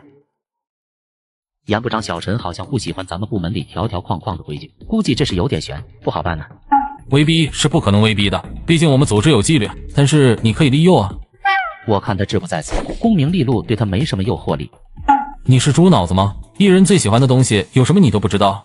除了严令禁止的那些热武器之外，部门仓库里的那些高等级别法器、古宗教的修行典籍，你都可以拿去跟他聊聊吗？在来之前你也没跟我说呀，你又没开口，我哪敢随便给人许诺这些东西。这确实怪我，这段时间太忙了。我一会就让后勤部给你发个清单过去，只要他愿意加入我们侦破部，清单里的奖励可以任他挑选一样。至于钱那方面的事，你看着跟他谈，但是能省点是点，咱们现在也缺钱。我明白。如果这事办妥了，你就给我打个电话。一会吃完饭，我带你去商场里转转，给你买点换洗的衣服。哼，陈显，你先吃饭，我去看看是谁。找谁？许三涵就是在你这里死的吧？你们找谁？问你什么你就回答什么，明白吗？别逼我发火，我这2天心情不好，要找事的话，我劝你们回去。我是许亚楠，东南许家的，我们进去说话。有话就在这里说，我对你们姓许的有阴影，不是很想让你们进去。应该是我们许家人对你有阴影才对吧？不声不响的就杀了我们许家旁系最出彩的子弟，这种本事普通人可不敢有。别这么狂，我们大小姐问你话，你就给我好好。你敢打我们许家的人，只是口角之争就下这种毒手。我不喜欢别人跟我有肢体接触，如果你觉得我的处理方式有问题，那么我建议你去守密局报案。话音一落，陈贤像是突然意识到了什么，好像遇见了什么疑惑不解的事。我这是怎么了？怎么会突然出手？好，很好，我倒是想跟你合法的切磋一下。你们这是干什么呢？霍叔，你怎么来了？他们是来找事的。看着像，我也不知道他们想干什么，反正他们挺没礼貌的。看样子局里对许家的管控还是不够严，许家是准备打击报复的。许家没有想过打击报复任何人，错了就是错了。这次我们来宁川，只是为了给当事人道个歉，但我们也没想到他脾气会这么大。你打的？为什么打的？我对许家的人比较敏感，他刚才一拽我，我就以为他要跟我动手，下意识的本能反应吧。卧槽，在艺人圈子里混了这么多年，还是第一次听见这样牛逼的答案。这是恩应该算是一个比较微妙的误会。我也这么想的。哼，你们就这么不讲道理？哦，对了，我是宁川守密局分局的局长。如果你对这起冲突有什么异议，我建议你去我们局里备案。之后我们会详细调查，如果真是他的错，我们会给他相应的惩罚，这点你大可放心。听见这话，徐亚楠脸色松缓了几分，又看了看那张崭新的证件，朱唇轻启，正准备说些什么，但霍胖子接着又说起来了。不过是也有两面性，如果这件事错在你们，是你们许家挑衅在先，那么这事就会变得很麻烦了，公了还是私了？算了，看来今天不适合跟你见面，我改天会再来登门拜访的。霍叔，我举报他威胁我人身安全，证据确凿，百口莫辩。我个人建议你把他抓起来关几。霍叔，我举报他威胁我人身安全，证据确凿，百口莫辩。我个人建议你把他抓起来关几天。哎呀，这帽子扣得漂亮啊，不愧是实役者，太特么值得我学习了。这个嘛，暂时先观察观察。徐亚楠深深地看了陈贤一眼，不再说一个字，转身便向外行去。我对你们许家没什么意见，也不想跟你们发生任何矛盾，希望以后我们能井水不犯河水。你怕了？我只是想给你们许家留一条路走，也给我自己留一条路走，双方各退一步是最好的选择。话音一落，陈贤转身便领着霍胖子等人走进了老宅。大小姐，接下来我们要怎么做？守着，守密局能保他一时，保不了他一世。这次他先动手打我们的人，如果不给他一点教训，恐怕以后就没人把我们许家放在眼里了。现在守密局盯得紧，如果他出了点意外，没有证据就与我们无关。本来还想好好解决这件事，既然他这么不识相，那也别怪我们许家手黑了。小陈，咱们再聊聊加入守密局的事吧。行，霍叔，您三番两次的来找我谈这事，说实话，我能感觉到你的诚意，所以我哪怕不怎么想加入守密局，也愿意跟你好好谈谈。哈哈哈，这孩子真懂事啊！咱们也不说那些虚的，只要你加入我们宁川分局，1个月底薪在50万上下，跟我是一个档次的。霍叔，你继续。当然，这些都不是最主要的，所以准备了一些特殊的东西，这也是经过上级点头同意的条件。你看看这份清单就知道他们有多器重你了。你把头转开，这个你不能看。这也要保密啊？看了会怎么样？看了之后你就跟太阳说拜拜了。翻开被叠好的纸张，陈贤大致扫了一眼，表情瞬间变得惊讶起来。这是一份特殊器具的清单，无论是法器还是某些宗教里使用的特殊媒介器具，其等级都是最高级别。可惜我不会用。如果我能以宗教的方式系统修行，选任何一件都应该是不错的选择。我听说过你的是宗教修行的绝缘体汉，你可以看看第2张清单，那上面的东西你应该很感兴趣。陈贤急忙翻页，开始迅速扫视第2张清单。这上面写的东西我都能选。清单上的东西都能选，但无论是第1页的还是第2页的，总的都只能选一样。看来守秘局是下本钱了。朱砂笔看着只是一个辅助作用的道具，我拿来好像没什么用。苦难者看起来倒是不错，但是这个副作用看着也挺麻烦。选好了吗？我可不是催你啊，你可以慢慢选。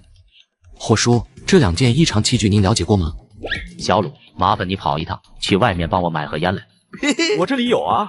鲁医生边说边从兜里掏烟，但想了想，默默地起身出门去给霍胖子买烟了。都挺实用的，我曾经在科研部见过他们做实验，那个朱砂笔使用挺简单的，而且它化魂的作用给我留下了很深的印象。只要是人形图案，经过它勾勒都会脱离宣纸显现出来。虽然攻击力比一般的灵体还不如，但是你画出的是谁，它能显现出来的灵体就是谁。霍叔，9贝勒的朱砂笔，我看括号里面有个提示，好像需要特殊备案，你能给我解释一下这是什么意思吗？朱砂笔上有守秘局科研部安装的监控仪器，每一次使用朱砂笔照出衍生物，监控仪器都会自动打开，同步影像资料传回总部。这支笔不是一般的异常器具，如果纸笔人的心思比较歪，那么这支笔会引来很多麻烦的。苦难者是什么？那是91年从榆林矿井里挖出来的一个古代器具，大体跟一个石膏面具很像，但那玩意儿邪性的很，使用后的副作用也比较大，一般人控制不住。既然你们上级把那件器具列在清单里让我选，是不是可以认为他们觉得我能控制住那件器具？霍胖子笑了笑，并未多说什么。哎，那我选那个面具吧。还有我加入可以，但我有几个条件。你说。第一，我不坐班，束缚太多的生活我不喜欢，也很难习惯。第二，我跟原来的要求一样，出任务的地点只在宁川市附近，太远的任务我不参与。第三，我有退出的权利。退出的权利？我现在没办法保证能一辈子给守秘局卖命，可能有一天我会主动退出来。我希望到那时候局里别为难我，其他东西我都会还给守秘局，这样可以吗？行，我答应你，到时候我会在入职合同里加上这一条。今天下午我们就签入职合同吧，我把地址给你发过去。好。简单的寒暄过后，霍胖子便起身道辞。送走他们后，陈贤进了屋里。木盒，下午我要出去一趟，你乖乖待在家里。要多久？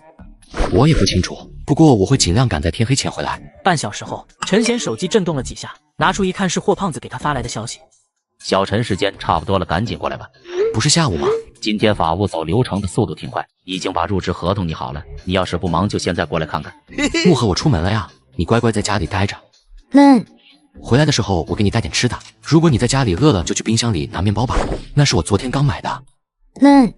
见他这么听话，陈贤便从陈家老宅走了出去，在街边朝着出租车招了招手，突然发现身边冒出来一个娇小的身影，也学着自己冲出租车招了招手。回去。我是让你回去。我是让你回去。此时出租车已经靠着路边停了下来，不等陈贤来得及反应，木盒呲溜一下就钻进了后座椅。陈贤黑着脸，一言不发的也钻进了车厢。怎么就这么不听话呢？陈贤，我想出去，你不高兴？陈贤本来还想说些什么，但一看木盒委屈的都快哭出来了，想说的话也就忍不住咽了回去。带你去也行，但你不能乱说话，也不能乱跑，明白吗？好耶。我的好同志，你可算来了。小陈，怎么你这朋友也跟着来了？这是我爷爷原来资助的一个福利院孩子，脱离福利院之后，他也没地方去，就来投靠我了。他脑子有点不好使，留他一个人在家里我不放心。哎，这可真是造孽啊！这姑娘叫什么？木盒。行，那就先跟我上去吧。法务已经把合同拟好了，你先来看看。木盒，你先去那边看看风景，我跟你哥哥还有事要说的，等忙完了我就让他带你出去玩。谢谢，你是好人。喜欢吃就多吃点，霍叔这里别的不多，就是零食多。楼下还有海鲜自助的员工餐，一会你们也可以。霍叔，你刚才是不是说有员工餐？是啊，咱们的1日3餐都有后厨包了，天天都吃不重样的。一会我带你下去看看。吃饭什么的都不急，毕竟办正事要紧。霍叔，你赶紧拿合同给我看看。没问题，我现在就签了。话说楼下的员工食堂不用交钱吧？守秘局起草的合同很规范，与外边临时工的待遇不同。只要加入守秘局内部转正的成员，在每次完成任务后，除了得到该有的劳务费之外，还会有内部的特殊积分。而艺人需要的许多东西都能用积分兑换出来。在陈贤仔细看了几遍，觉得没什么问题，拿起笔就签上了自己的名字。如果一开始就知道条件这么好，我应该早就加入了吧。以后咱们就是自己人了，你就是侦破科的科长了。晚点咱们一起去食堂聚个餐，我给你介绍介绍其他部门的人。霍叔，这个职位不适合我，你还是找别人吧。让我管自己一个人还行，让我管理一个科室，可能我会搞砸。就现在来说，侦破部只有2个人，除了你这个科长之外，暂时只有1个正式成员。那什么，小陈你千万别介意，主要侦破科的成员招收要求太高了。头，有案子需要咱们。哪里出事了？城南那边的情况很不乐观，最先去现场勘查的16个调查员已经确定牺牲了。宋杰明呢？宋科长已经带人过去了，走之前让我赶紧来给你打个招呼。他说这次的案子可能比一般的高级议案还要麻烦，他现在带人过去也只是封锁现场而已，想破案还得让咱们侦破科出面才行。这话你得对你们科长说。对，陈科长，咱们现在过去看看呗。那边现在是什么情况？是出现了异常生命，还是？好像跟纸扎人有关系，那些牺牲的调查员好像都变成纸人了。这个病人体内长出了许多的竹签，而身体表面80%的皮肤已经变成了枯瘪干裂的角质层，只要稍微一受力，他们身上就会裂开，那些竹签的生长速度也会在瞬间加快。病人在5分钟前失去了生命体征，他是这次事件的最后一名死者。不好意思，霍叔，我来晚了，回家拿工具耽误点时间。没事，小陈，这是咱们分局的调查科科长宋杰明。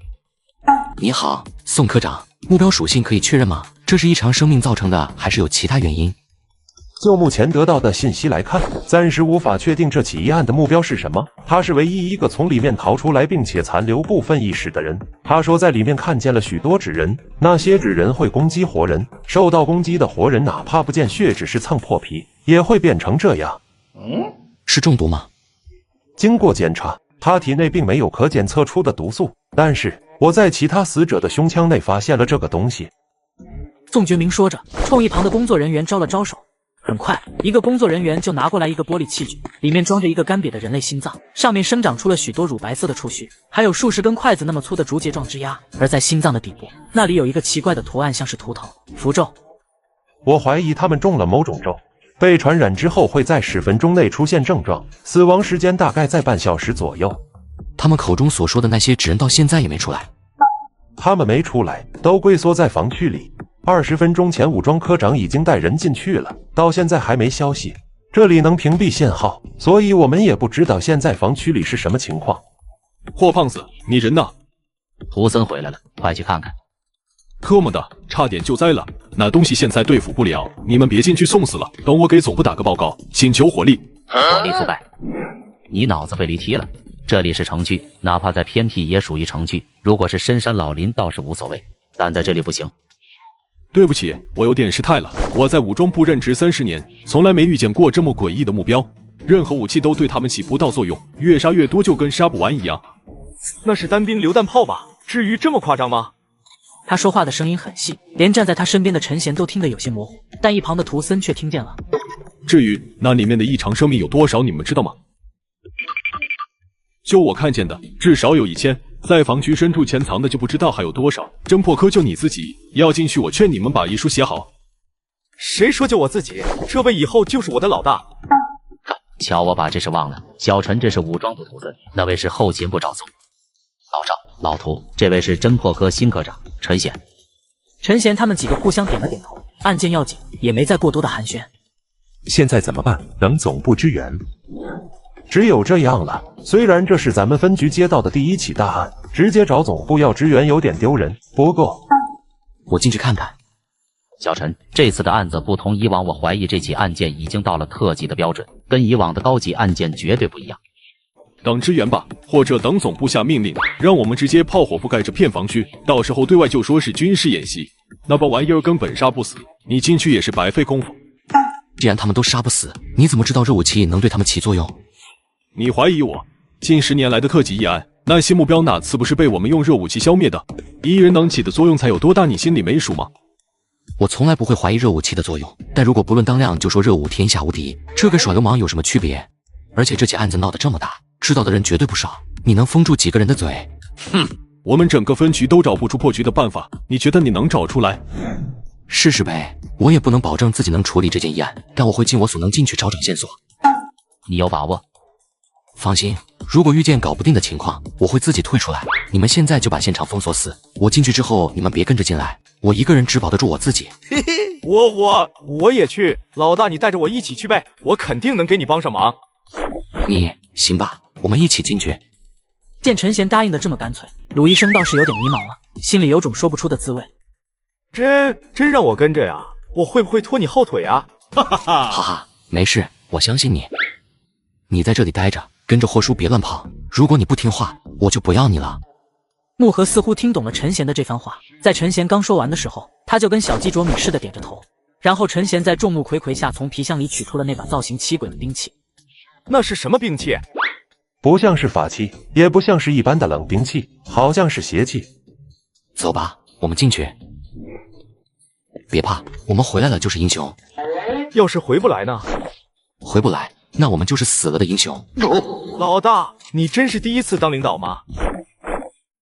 老大，那你这官腔学得挺快啊！你说的这话我每一任领导都说过，但我那些领导每次说完都要倒霉。陈贤沉默了，看鲁医生的眼神变得有些复杂。虽然陈贤没说话，但鲁医生还是被这种奇怪的眼神吓得不轻。老大，我是不是说错话了？没有，小鲁同志，我们进去吧。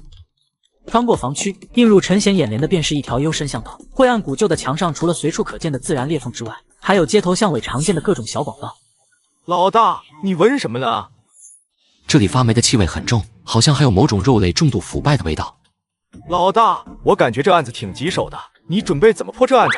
有头绪吗？不好说，反正不管这起议案背后是什么，想破案都得把这些异常生命消灭干净才行。涂科长不是说那些纸人都嘎不完吗？就咱们2个人，会不会搞不定？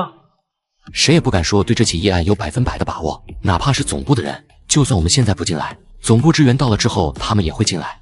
那就让他们进来呗。总局侦破部可不比咱们分局，他们人多势众，一次派几10个成员进来，肯定比咱们2个人进来要强啊。如果我们尝试过了一切的办法，还是处理不了这起议案，那么移交给总部处理，寻求支援是应该的事。但我们现在不是还没试过吗？涂科长他们不是试了吗？他们是没试过，我不管，反正我还没试过，所以我想试试。你是不是觉得我在带着你送死？不是。放心，你死不了，只要你距离我近点，我应该能保住你。我说的不是这么近。老大，我听说你原来都是自己一个人处理议案，有好几次案子连调查部都找不出头绪，但最后还是被你给破了。其实我不会破案，我破案只是去想一件事，怎么把任务目标找出来。我最怕遇见的案子就是那种任务目标模糊的案子，找他们真的很麻烦。但只要我找到他们，这起案子基本就能被破了。或许在某些人听来，陈贤说的话有些狂妄自大，不过就目前他侦破过的那些议案来看，只要找到了任务目标，能打过就打，打不过就吃了。只要任务目标从这个世界上彻底消失，议案就算是破了。你擅长什么？我比较擅长对付灵体，但我修行的鲁班佐术是以制造奇物为主，所以辅助性更强一点。奇物？什么样的奇物？嘿嘿，说起这个我可得好好跟你说道说道。鲁医生神秘一笑，将手伸进腰包里取出一个画满了符箓的木头人。这个木头人的身高有15厘米左右，身体结构的比例很协调，脸上还凹刻着3道细密的符箓，隐约能闻见那些符文凹槽里散发出的异香。这是我压箱底的奇物之一，我给它取名叫鲁班8号。男人手里拿的木头人是他耗时7年才练出来的本命法器，不但能用来驱邪镇鬼，还相当于他的一个分身。而在鲁医生介绍的时候，在他们身后有许多像是纸张燃烧后的灰烬，正不断从天空中往下飘落。什么东西？这是下雪了？这不是雪，有温度，像是刚烧完的纸灰。阴气粒子62%。卧槽！我就说怎么感觉浑身上下都不舒服。老大，你快戴上，这是我最新研究出来的面罩法器，在阴阳粒子超标的地方用起来绝对好使。戴上这个特制的呼吸面罩，陈贤就感觉舒服了许多。你很厉害，能自己一个人研究出这东西，我要对你刮目相看了。阴气粒子80%。有东西来了。目前我能感应到的有15个，你负责注意正北方的动静。如果有其他陌生的目标从北方靠近我们，你记住叫我一声。老大，你想干嘛？不会是想跟我分头行动吧？我一个人可搞不定他们啊。没事，我能搞定。这些到底是什么东西？这不是纸人吧？管它是什么东西，先砍了再说。不过短短数十秒，10来个纸人全部倒下。陈贤皱了皱眉，感觉这情况好像有点不大对劲。老大，这就搞定了？是你太强，还是他们太弱？他们体内的阴气没有散出来，还在流动，他们还活着。怪不得涂科长说越杀越多。老大，咱们现在怎么办？要不咱们先撤了？你往后站，让我再试试，搞不定我再带你跑。就在陈贤啃食纸人的同时，几乎所有的纸人都没了动作。下一刻，这些纸人就跟疯了似的跑了回去。身体组织跟灵体一样，难吃的一批。老大，他们不会再来了吧？短时间内不会来了，他们分裂的能力应该有限制，脑袋没了就不能分裂了。你看他们身体里的阴气粒子正在急速流失，而且看样子他们身体的骨骼都是由竹片编织而成。随后，陈贤手伸进去，从纸人身上抽出了一块竹片，上面隐约看见一道凹刻的符箓。敕令干落阴，下面这个圈好像不是字，是人鬼图。这符箓是道家的，每一道符箓都有其法脉的特征，不管是道家正统的大教，还是民间法脉，但是这个我看不出来。我们现在不用去想法脉的事，我只想知道这道符是干什么用的。我感觉像是道家养鬼用的符，可能是御使灵体用的，里面还有养阴的咒文。但仔细看看，符角上的几个图又是巨阳的，跟上面养阴的咒文效用相反。算了，不研究这个了，我们去找人宰了他。老霍，总部的前辈们也没遇见过这种情况，给不了咱们什么意见。他们要重新评估这次的案件等级了。我估计宁川要出现第1宗特级一案了。听见这话，众人的脸色又难看了几分。如果这次的案件得不到有效控制，宁川就可能迎来代号综合的特293云爆弹。特么的，咱们才上岗就碰见这么麻烦的破案子。他们已经进去15分钟了，现在也没消息传出来。实在不行，我就带人进去接应他，免得这小子再在里面，我们还得给他收尸。你个狗东西，什么时候嘴能别这么丧？小陈他们肯定能回来，你们别瞎担心。如果没把握的话，肯定不会带着小鲁一起。他的档案我看过，他可没处理过特级议案，你应该清楚高级议案跟特级议案的区别。搞不定就回来呗，实在不行咱们就申请总部支援，到时候直接让人把这片房区给轰平。小木和零食吃完没？待会霍叔让人再去给你买点。我靠！他人呢？你们谁看见他去哪了？我刚才还看见他在这儿坐着呢，他出去了。你们别特么的坐着了，快出去帮帮找找。那小姑娘脑子不好使，别偷偷摸摸的跑去找陈贤。你别着急，我再让手下去附近找找。卧槽，老霍！赵松大喊声在夜里引起了不少人的注意。只见赵松抬起手，遥遥地指向天上，夜空上悬浮着一团诡异红光的云。夜见赤云如见血光，这是不祥之兆啊！局长，总部发来消息了。什么消息？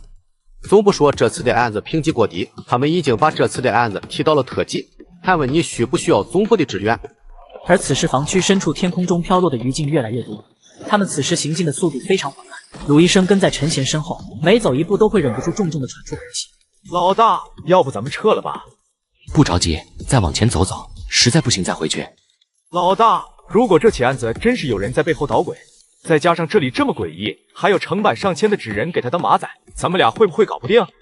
没事，你负责找他，我负责杀他。如果咱们进展顺利的话，这起案子很快就能结案了。老大，你带我出这任务是不是有其他想法呀？我感觉自己就是你的拖油瓶，你自己进来跟带着我进来没什么区别啊。小鲁，你应该比较了解宗教学的方术吧？那必须的，家传的本事都是宗教学的东西，怎么可能不了解？我在守秘局的论坛上见过一篇论文，里面说宗教学的方术都以阴阳五行为基础，施出的符箓与施法人会有一定的联系，这种联系脉络只有进行了正统宗教修行的人可以感知到。我没那个命，所以你现在应该明白我为什么带你进来吧？拿我当雷达使呗？这么说也不是不可以。你确定没有其他目的哈？比如把我骗进来，趁机打击报复我什么的？我是那么小心眼的人吗？哪怕你再不会说话，我对你的革命友情也不会变。先停一下。怎么了？陈贤没吭声，一言不发的抬起手指了指前方，通往中心花园广场的出口。我再能吃也不可能短时间内把这几千个纸人全给吃了，寻找那个目标人物的任务就交给你了。鲁医生点点头，将一直抱在怀里的鲁班8号木头人放在地上。万咒归一圣，班书道还真。宋起天刚落，地煞斗星辰。人魂化巨魂，木身若肉身。祖师灵台现，赐法开人门。无凤祖师爷急急如律令开。男人耗时7年练出来的本命法器鲁班8号，不仅能用来驱邪镇鬼，在被男人施法过后，木头人还大变了模样，开启了灵智。这就是你的法器啊？对，看着还行吧，老大，是不是很有灵性？我们家的法器就这样，老大你可别多想。没事，我不多想。现在我给你派个任务，你给我好好的干。要是你偷奸耍滑，别怪我拿你当柴火烧了。老子不想办，你找别人吧。你个小东西还敢跟我耍横？要不是老子，你能活得这么滋润吗？如果你不听话，我就吃了你。我还没吃过木头做的法器，对你的味道，我还是挺好奇的。一瞬间，木头人就放弃了一切挣扎的动作，很乖巧地待在陈贤的掌心里。从陈贤身上散发的气息来看，他感觉真的会被吃。这上面的符我怀疑是御鬼符，你仔细闻闻，试一下能不能顺着这道符把那个施法的人找出来。木头人把脑袋凑在上面，紧紧贴着符箓。这种状态持续了约莫半分钟的光景，他才缓缓把脑袋移开，两只手臂指向前方通往中心花园的出口。搞定，老大，我这个法器牛逼吧？厉害，有你帮忙，这次的案子我更有把握了。穿过巷口，陈贤带着鲁医生走到了中心花园边上的一条小道上。此时鲁医生看着前面的画面，只有一个念头，跑得越快越好。无数纸人互相拥挤着，摩肩擦踵地站在广场之中，全都背对着广场中心的8条入口，一动不动地立在原地。这么多纸人，就算给我们3头6臂都招架不住啊！咱直接叫人来帮忙吧。我手机咋这时候没信号？没事，我华为卫星通话信号嘎嘎好，不怕叫不到救援。你也去我左下角领台以备不时之需吧。咋可能直接领？左下角报备过资质的活动真是有效的，我还提前邀请粉丝测试，你看下载的都领到了。居然还能领苹果15，但不会只有你们内部才能领到吧？咱们亲自左下角下载试试不就行了？真能领，不过这888是啥意思？左下角周年庆把盲盒的玩法融入了领取界面，现在下载上线领到苹果还是华为全凭运气，你的888是最差的保底福利。你运气也太差了，我一上线就领到手机了。那我还想领华为怎么办？继续挂机就行，再配合左下角的 AI 技术和首充送的神装红武 VIP Boss 1秒1个，这不3天500级，苹果华为直接任选。那我这就左下角领一个。别着急，先看看，如果情况不对劲，我们直接就撤。能找到那人的位置吗？鲁医生低头看了一眼木头人，只见他左右转着脑袋。过了半分钟，木头人才抬手指着广场中心的那座喷泉雕塑。你确定在哪？要不你再重新感应一下，说不准是你的感应出错了。听见鲁医生的话，木头人表现得很不开心，于是就重重地拍了拍自己胸膛，发出了砰砰的脆响，然后又抬手指着那座雕塑。卧槽，老大，要不咱们撤了吧？鲁医生又一次打起退堂鼓，偷偷看了一眼陈贤，见他眼里有种跃跃欲试的意味。你不会是想从纸人堆里杀过去吧？这大几千号敌人摆在这里，一人吐一口唾沫，咱们都能淹死。你可千万要三思啊！你应该玩过战术对抗的电竞游戏吧？一个队伍需要多个职业才能完整，现在我们就分派一下职业。哥，别闹，这节骨眼你可别吓唬我啊！你现在就是法术坦克，想想办法帮我吸引一下敌人的仇恨值，之后的事情交给我就好。如果计划进行顺利，这次的案子就结了。你让我当肉盾，还不如让我当射手呢，起码隔着那么远我还能安全点。你是铁了心让我去送死啊？你当不了射手。为什么？射手不是他吗？鲁班8号，你取的。你一会的任务就是跑，有多快跑多快，我难道还真能让你跟他们玩命吗？老大，你的意思是让我撤了，把你一个人留在这儿？你不会是想当死了的英雄吧？放心，我是不会死的，我会尽最快速度靠近目标所在的位置，尽可能在这些纸人回来堵我之前宰了他。华为发货了，但我还想领台苹果，库存还够吗？左下角苹果华为不限量的，链接再旧都能领。那你自己小心点，我会尽可能把这些纸人都引走的。话音一落，他带着木头人向西北方的巷道入口跑去。等我开了嘲讽模式之后，你记住掩护我，咱好好的，别在这节骨眼上乱来。况且你也知道，我死了你也活不了，咱们俩的命是连着的。老大，事后你可千万不要举报我啊！这块黑色凝胶是鲁医生在执行某次任务时违反规章条例偷留下来的任务装备。虽然只有巴掌那么大，但这玩意爆炸的威力用方圆100米神鬼不存都毫不为过。有你！怎么还没动静？那小子不会突然怂了跑路吧？鲁医生竟然有黑光炸药，他是从哪弄来的？不等陈贤搞明白这是怎么回事，只见那片被黑光炸药炸出的空地上，出现了许多粉尘状的物质，在不断聚集着，又重生成了纸人。物理层面想要消灭他们几乎不可能，这种自愈的能力应该跟我差不多了吧？赶紧的，不过来的都是我孙子。不知是哪个纸人起的头，将目标锁定在鲁医生身上之后，呼啦一片纸人都迈开腿狂奔起来。鲁医生边上的木头人几乎眨眼间就不见了踪影。你个孙子，老子回头就一把火烧了你！而此刻陈贤已经从广场角落的阴影中冲了出去，在逐渐靠近那座喷泉雕塑的同时，陈贤隐约听见那个方向传来一阵若有若无的低语。三清道，五斗生，太平洞眼万法针，十之太平反复术，粗而不消肉骨身，五斗数裂魂而不散其形，三清正法以施符箓咒。三清道应该指的就是道教吧？五斗难道是东汉时期张道陵创的五斗米教？太平教好像也是东汉时期的法脉，创始人应该是黄巾军的领袖张角吧？这时陈贤已经走到了喷泉雕塑所在的位置，在喷泉水池的右侧有一个人为挖掘出的洞穴。奇异的低语声就是从洞口里面传出来。随后陈贤用锯肉刀的锯齿在水泥地上刻了一行大字，之后整个人才慢慢爬进去。与此同时，鲁医生正带着小木头人夺命狂奔。后面的10几个怎么甩不掉啊？鲁班8号，你去给老子赌一会，拖他们10秒就行。木头人疯狂地摇着头，抬起自己仅剩的一只手臂，回头看了看鲁医生，似乎感觉到了他的身体状态在由盛而衰，脚步也停了下来。我真跑不动了，我现在给你上2个符，30秒内你就是他们的爸爸，你应该能找机会弄死几个，干不干就一句话。木头人叉着腰做出了一副叹气的样子，不情不愿地点了点头，然后看着鲁医生。正法定玄明，陆河挂斗经，急急如律令。去吧，多杀几个，特么的早知道就不揽这个活了。不知道老大那边怎么样了？鲁医生见过高级议案，他很清楚那种危险性极高的目标有多厉害，但比起这次的案件，根本就不是一个档次的。此时，伴随着一阵刺耳嘈杂的电子提示音，木头人身上的金光彻底散去，之前被木人破开腹腔的那些纸人也已经爬了起来，成群结队的将鲁医生团团围住。木头人的胆子不比鲁医生大多少，此刻他也意识到自己要迎来什么样的结局，忍不住跑回鲁医生怀里。这就要死了，为什么又不觉得害怕了？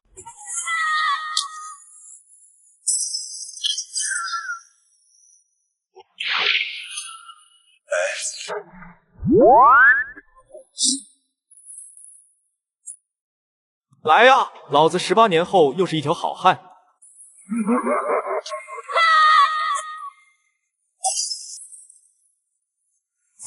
嫂子，你来的可真是时候，我还不想死，你带着我一起跑出去吧。陈贤在哪里？老大在广场那里对付那个幕后凶手，我负责引开这些纸人。哦，陈贤不在这里，在广场。随后木盒转身就准备从纸人堆里走出去，没有再与任何纸人发生冲突，也不再管鲁医生。嫂子，你可不能丢下我啊！撒送，快撒送！我不，嫂子你就发慈悲吧，这些纸人太不讲道理了，我是真的搞不定了。鲁医生在给木盒说好话的时候，眼角余光很突然的闪了一下，只见旁边的纸人向木盒扑了过去。嫂子小心！卧槽，嫂子你的力气到底有多大？而且身手竟然会这么好。坏人该打，陈先生可以打。随着一连串砰砰砰的撞头声，巷道里的纸人一个接一个的倒了下去。嫂子，等等我带你去找老大，啊不，找陈贤。哦，好，找陈贤。三清道，五斗生，太平洞眼万法针，十之太平反复术，粗而不消肉骨身，五斗术裂魂而不散其形，三清正法以施符箓咒。这里空间面积广，还有许多可以用来躲避的障碍物，作战条件还不错。在那个老人摇头晃脑的呓语声中，陈贤已经走到了距离他不过5米远的位置。活着的异人，既然是人，必然就有人类该有的弱点。怎么回事？锯肉刀居然只砍下去5厘米？难道这个老人的肌肉骨骼比刀身还硬？你也来跟我抢长生的吗？长生帝，陈贤在四周细细打量了一阵，这才发现老人脚下有一个直径2米左右的符阵，转而将目光投在了不远处的水池里。池子里装满了黑色液体，空气里的中药味就是其中散发出来的。这里怎么会有黑水？这一起案件会不会跟那个潜伏在精神病院背后的组织有关？长生的是我一个人的。陈贤不敢再多想，手持巨肉刀再度扑了上去，然后在长达数分钟的交手后，老人瞬间停下了一切的动作。陈贤没有在意这种变化，依旧在寻找机会主动进攻。就在这瞬间，老人腹腔里突然钻出了一条拇指粗细的竹片，直接扎在了陈贤的心脏上。你到底是什么东西？这池黑水是干什么用的？告诉我。长生的，这是我的，是我的。早就知道总部成立分局是多余的举动，没想到这么快就应验了。此人是金不换，第9守秘局省分部的主要领导人。在这个节骨眼上说这种话，金局长，这是不是有点不合适？我们的人还在里面卖命，现在对这里进行覆盖式火力轰炸，是不是太急了？如果这次的灾难没有被我们及时遏制，从宁川城南扩散蔓延出去，到那时候你们谁能担得起这个责任？是不是这么办的？如果防区里面没有人，那么随便你怎么干，但现在有，你就不能胡来。按照守秘局的规章条例，在有高传染性病毒出现的前提下，一切用来阻止病毒蔓延的过激手段都是被允许的。总部直接把我从省总局调来当第一负责人，现在这里由我负责。哼，既然要按照规矩做事，那就按照规矩走流程，去找科研部开个证明，没问题了再提交给总局的武装部审核一下。听见霍胖子这番踢皮球的话，金不换感觉有点头疼。至于嘛，里面的人到底是谁啊？是你亲戚还是你兄弟？你至于这么跟我顶着来吗？里面的人是我们分局的侦破科科长陈显。居然是他！你到底是什么东西？你是活的还是死的？我已经长生不老了，我既是仙，我不会死。这里是我的洞府，擅入者死。太平点3清，阴阳化5行，灵符若法旨，诵咒请神兵，神兵随我行，神兵随我令。这是道家的方术，听他念的咒，难不成是在请神？无凤祖师爷急急如律令，兵来。黄金力士，神话里的生物吗？他之前起咒招来的应该是阴阳粒子能量，但现在却感受不到了，是被融入这具腐尸里了。去，把他找出来。好险，这家伙的速度跟我相差无几，不能直面跟他作战，跟这种近身战斗力超群的生物战斗的胜算几乎为零。如果有办法引开黄金力士的注意力就好了，只需要1秒，我应该就能咬断那个老东西的脖子。陈显，你在哪里？老大，你在哪？我跟嫂子来支援你了。这特么什么玩意？好机会！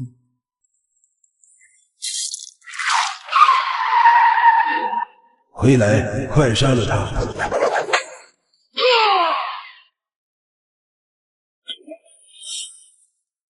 一入水，他就感觉到了那种熟悉的归属感，感受到老人的心脏不再跳动，陈贤的意识开始渐渐的变得模糊。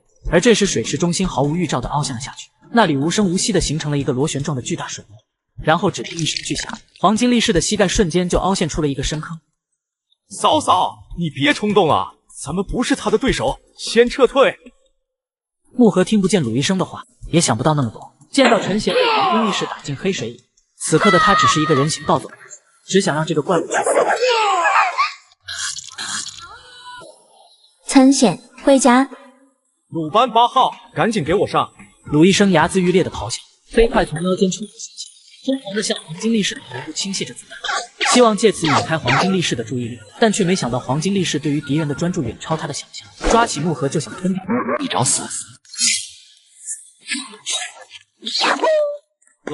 老大，你没事吧？帮我看着他，他右臂骨折了，尽量不要动他，我去宰了他。在陈贤转身离去时，鲁医生注意到水池里那些不祥的黑色液体消失殆尽，而陈贤捡起那柄巨肉刀后，刀背上流出了许多如同腐败了多年的变质血液，将这片区域都变成了真正的污浊之地。这才是你本来的面目吧？以前没把你用好，现在再试试。你应该跟那些普通的异常生命不一样，我之前就应该想到了，那个被你主子抛出去的泥人，那是法器也是媒介吧？你是用媒介聚集能量才具现化的生物，所以你有自愈的能力。伴随着那种让人头皮发麻的咕噜声，陈贤慢慢从黄金力士的脑组织里抽出手臂，手里攥住了一个泥人，直接将其砸成了粉碎。老大，他死了吗？死透了。那这次的案子是不是算结案了？这次的案子应该可以结案了。那个老人做下的那个法阵，就是外面所有纸人的源头。现在他已经被我解决了，房区里的那些纸人应该也会死。对了，你怎么会跟木盒在一起？在房区里遇见的，之前我被那些纸人给堵住了。要不是嫂子及时赶到，把那些纸人都解决了，恐怕我就……哎，对了，老大，嫂子是异人对吧？3下5除2就把那些纸人给灭了。他是异人，但没人知道这件事。我希望你能帮我保守秘密，可以吗？虽然我不知道你为什么要瞒着这事，但老大你都提出来了，我肯定不会大嘴巴乱说。不过老大，你准备怎么跟局长交代？我就说他想进来找我，结果迷路了，被你意外遇见救下来，在这种危险的地方受伤也很合理吧？这倒是，但就不知道他们信不信。不管他们信不信，我们信了就行，连自己都骗不过，还怎么骗别人？老大就是老大，每一句话都是富含哲理的金玉良言。行了，小鲁，你陪木盒在这里等我，我去找霍叔。你的人已经进去快2个小时了，我得等你们到什么时候？小陈这个人连总局的上级领导都看不透，更何况是你我呢？就算他搞不定这次的案子，至少也能保证全身而退，你说对吧？老霍，小陈出来了。小陈，里面情况怎么样？小鲁呢？小鲁没事，他在里面休息呢。你是陈贤，我叫金不换，是守秘局省分局的局长，闻名不如见面，这一次我可算见这正主了。金局长好，里面的情况有点复杂，可能需要后勤科跟武装科的协助。那些纸人还在里面吗？看来还真得让省局的人帮忙把这里炸平了。纸人他们都死了。接下来陈贤跟他们讲了一下大致经过，听得几人着实震惊。然后在陈贤的带领下，由霍胖子安排的数百名工作人员开始有条不紊地进入房区。老霍，咱俩聊聊。金局长，你想聊什么？那个，现在国内局势比较复杂，我们省局那边的人手有点不太够，所以我有个不成熟的想法，希望你能帮我。不成熟就不要说了。你可以听听嘛，就是想跟你借个人而已，把陈贤带回省局。他有这么大的本事，留在你们分局太浪费了。这次的议案过后，他的职称肯定会被上级评为特级。你应该也清楚，每个特级成员都是比大熊猫还要珍惜的物种。在咱们部门里，不是在总部就职，就是在省局就职，留在分局不是个事。你自己去跟小陈说吧，如果他答应，你就带他去省局，我不会强留。界限，君子不夺人所好，但现在的局势，你应该也清楚。小陈，咱俩聊聊呗，聊让我加入省局的事。他们两人的聊天内容早已经都被陈贤听得一清二楚。啊，是这事。留在分局挺好的，我暂时没有加入省局的想法。此时鲁医生跟木盒已经被后勤部的人带了上来。老大，局长你们来了。小丫头，你没事跑进来做什么？受这么重的伤，身上疼不疼啊？好疼，超级疼。知道疼就好，下次听我的话别瞎跑。一会我让叔叔阿姨帮你检查一下，回分局处理之后就不会疼了。2小时后，霍叔，那些水池里的东西是不是跟精神病院地底下那个一样？那些黑水是什么东西？很奇怪的东西。根据科研部分析，那些黑色液体应该是某种古老能量的液化产物，是一种独立在已知能量之外的能量。精神病院下的那个水池，跟你遇见的这个水池几乎一样，其实都不是天然形成的，多少残留了一些人工修缮的痕迹，估计都是同一批古人修的。而且，其实，在地窟里的水池里面，最深的那个位置有一块刻着字的石砖，跟精神病院的地下水池里的质地、做工、字体都一模一样。上面刻的是什么字？都是一些很古老的文字。目前科研部的人也只勉强翻译出那几行字里的第一句话：古老神明之血。老李，他们怎么样了？小鲁还行，养养就能恢复过来，就是这小丫头伤得最严重，右手臂是粉碎性骨折。粉碎性骨折是不是得开刀做手术？按照常规的治疗手段就必然需要手术，但用不常规的治疗手段，比如打一针生骨激素，说不准1-2个月就能自己恢复过来。生骨激素，这是什么？你刚转职入职，有些东西你不知道也正常。这是科研部在7年前研制出来的一种骨科治疗用的特殊处方药，一般骨头上的问题它基本都能治。话音一落，霍胖子给李医生使了个眼神，你去打个申请报告，说咱们需要1瓶生骨激素，搞定之后告诉我，我回头直接在手机上付款，到时候你去拿货。叔，这东西需要多少钱我来付就行？跟我瞎客气什么呢？咱们是守秘局内部成员，买这些科研部搞出来的东西是有会员价的。会员价？你是不是还没下守密人 APP？ 一会你去找赵总，让他把这个 APP 的安装包发给你，激活码就是你的身份证号。你平常闲着没事可以逛逛。在霍胖子给陈贤安利守密人 PP 的同时，在某栋烂尾楼上站着2个人。我们还是来晚了，没想到守密局的动作这么快。如果不是老头子突然起了贪念，这件事也不会闹得这么大。这个骨血池是没指望了，咱们先回去吧，总在外面抛头露面也不是个事。行，我带你。宁川市仅有的2个骨血池都废了，不知道下次我们会被派到哪去。看看再说。中年男人说着，身上无意露出来7只手掌叠放在一起的纹身。没想到那老东西接触那些玩意后能变得这么厉害，隔着老远我都能听见他身上那种强大的生命力。回去查查，看看守密局是怎么解决他的。没听见枪炮声，应该不是武装部的人出面，可能解决掉那老头的是个异人。如果那人一直留在宁川，等我们忙完手里的事就抽个时间回来收拾他。走吧，先回去过了这一关再说。跟随大部队回到宁川分局之后，陈贤先是将木盒安置在分配给自己的起居室里，之后跟鲁医生到了员工食堂。老大，这次咱们搞定了一桩特级议案，上头肯定得嘉奖我们，要是能多给点积分就好了。我老早就看中了一套量子符箓对接同调器。什么东西？就是能把符箓的运行规律转换成可见的数据，再把这些数据进行量子化处理。这样啊，一会你去我屋，我有个召唤黄金力士的媒介给你。周爷，你小子是不是刚办完一桩特级议案，受伤了没？您别担心，我没受伤。没受伤就好，这种议案你以后少掺和，风险太大了。乖乖等总部支援就行了。我知道，放心吧，周爷。与此同时，在守密局总部的1号会议室之中，展开一场有关于陈贤的会议。老严，你们侦破科递上来的档案没问题吧？你觉得老子在晃点你是不是？档案没问题，我已经看过了，跟我原来看过的档案是同一份。都快半小时了，局长怎么还没来？我记得他不是一个喜欢迟到的人啊。可能有事吧。就在这时，一个老人走了进来，他手里拿着手机，一副刚打完电话的样子。如果陈贤在这里，他会很诧异，这高高在上如神仙一般的人物，居然是他认识的老周。我这几个月都在忙正事，感觉时间都不够用了。最近那些人出没的次数越来越多，对于他们，我们不得不防。昨天被武装部抓住的那个艺人已经把话给吐出来了，在宁川市被咱们发现的那2个水池，好像叫骨血池。这个线索跟石砖上的刻字互相对应，应该是真实的。不止2个，我这段时间也一直在外面勘察，像是这种东西已经被我确定坐标的大概有12个。那里面装的不会真是古老神明的血液吧？都什么年代了还神啊鬼的，你能不能相信科学？那些液体都只是一种能量的液化产物而已，跟其他类似能量的液化产物一样。不说这些闲话了，咱们说正事。我同意侦破部提交的申请，不过嘉奖的东西换一换，不要拿那些老旧过时的东西当奖励送给年轻人。我给他的东西不算少了啊，要不先凑合着送这些看看。不让你出，你心疼什么？小常，你把前些天刚研制出来的黑光寄生体给他吧，我觉得这礼物年轻人肯定喜欢。局长，你没开玩笑吧？你让我把黑光寄生体送给一个刚转正没几天的侦破员？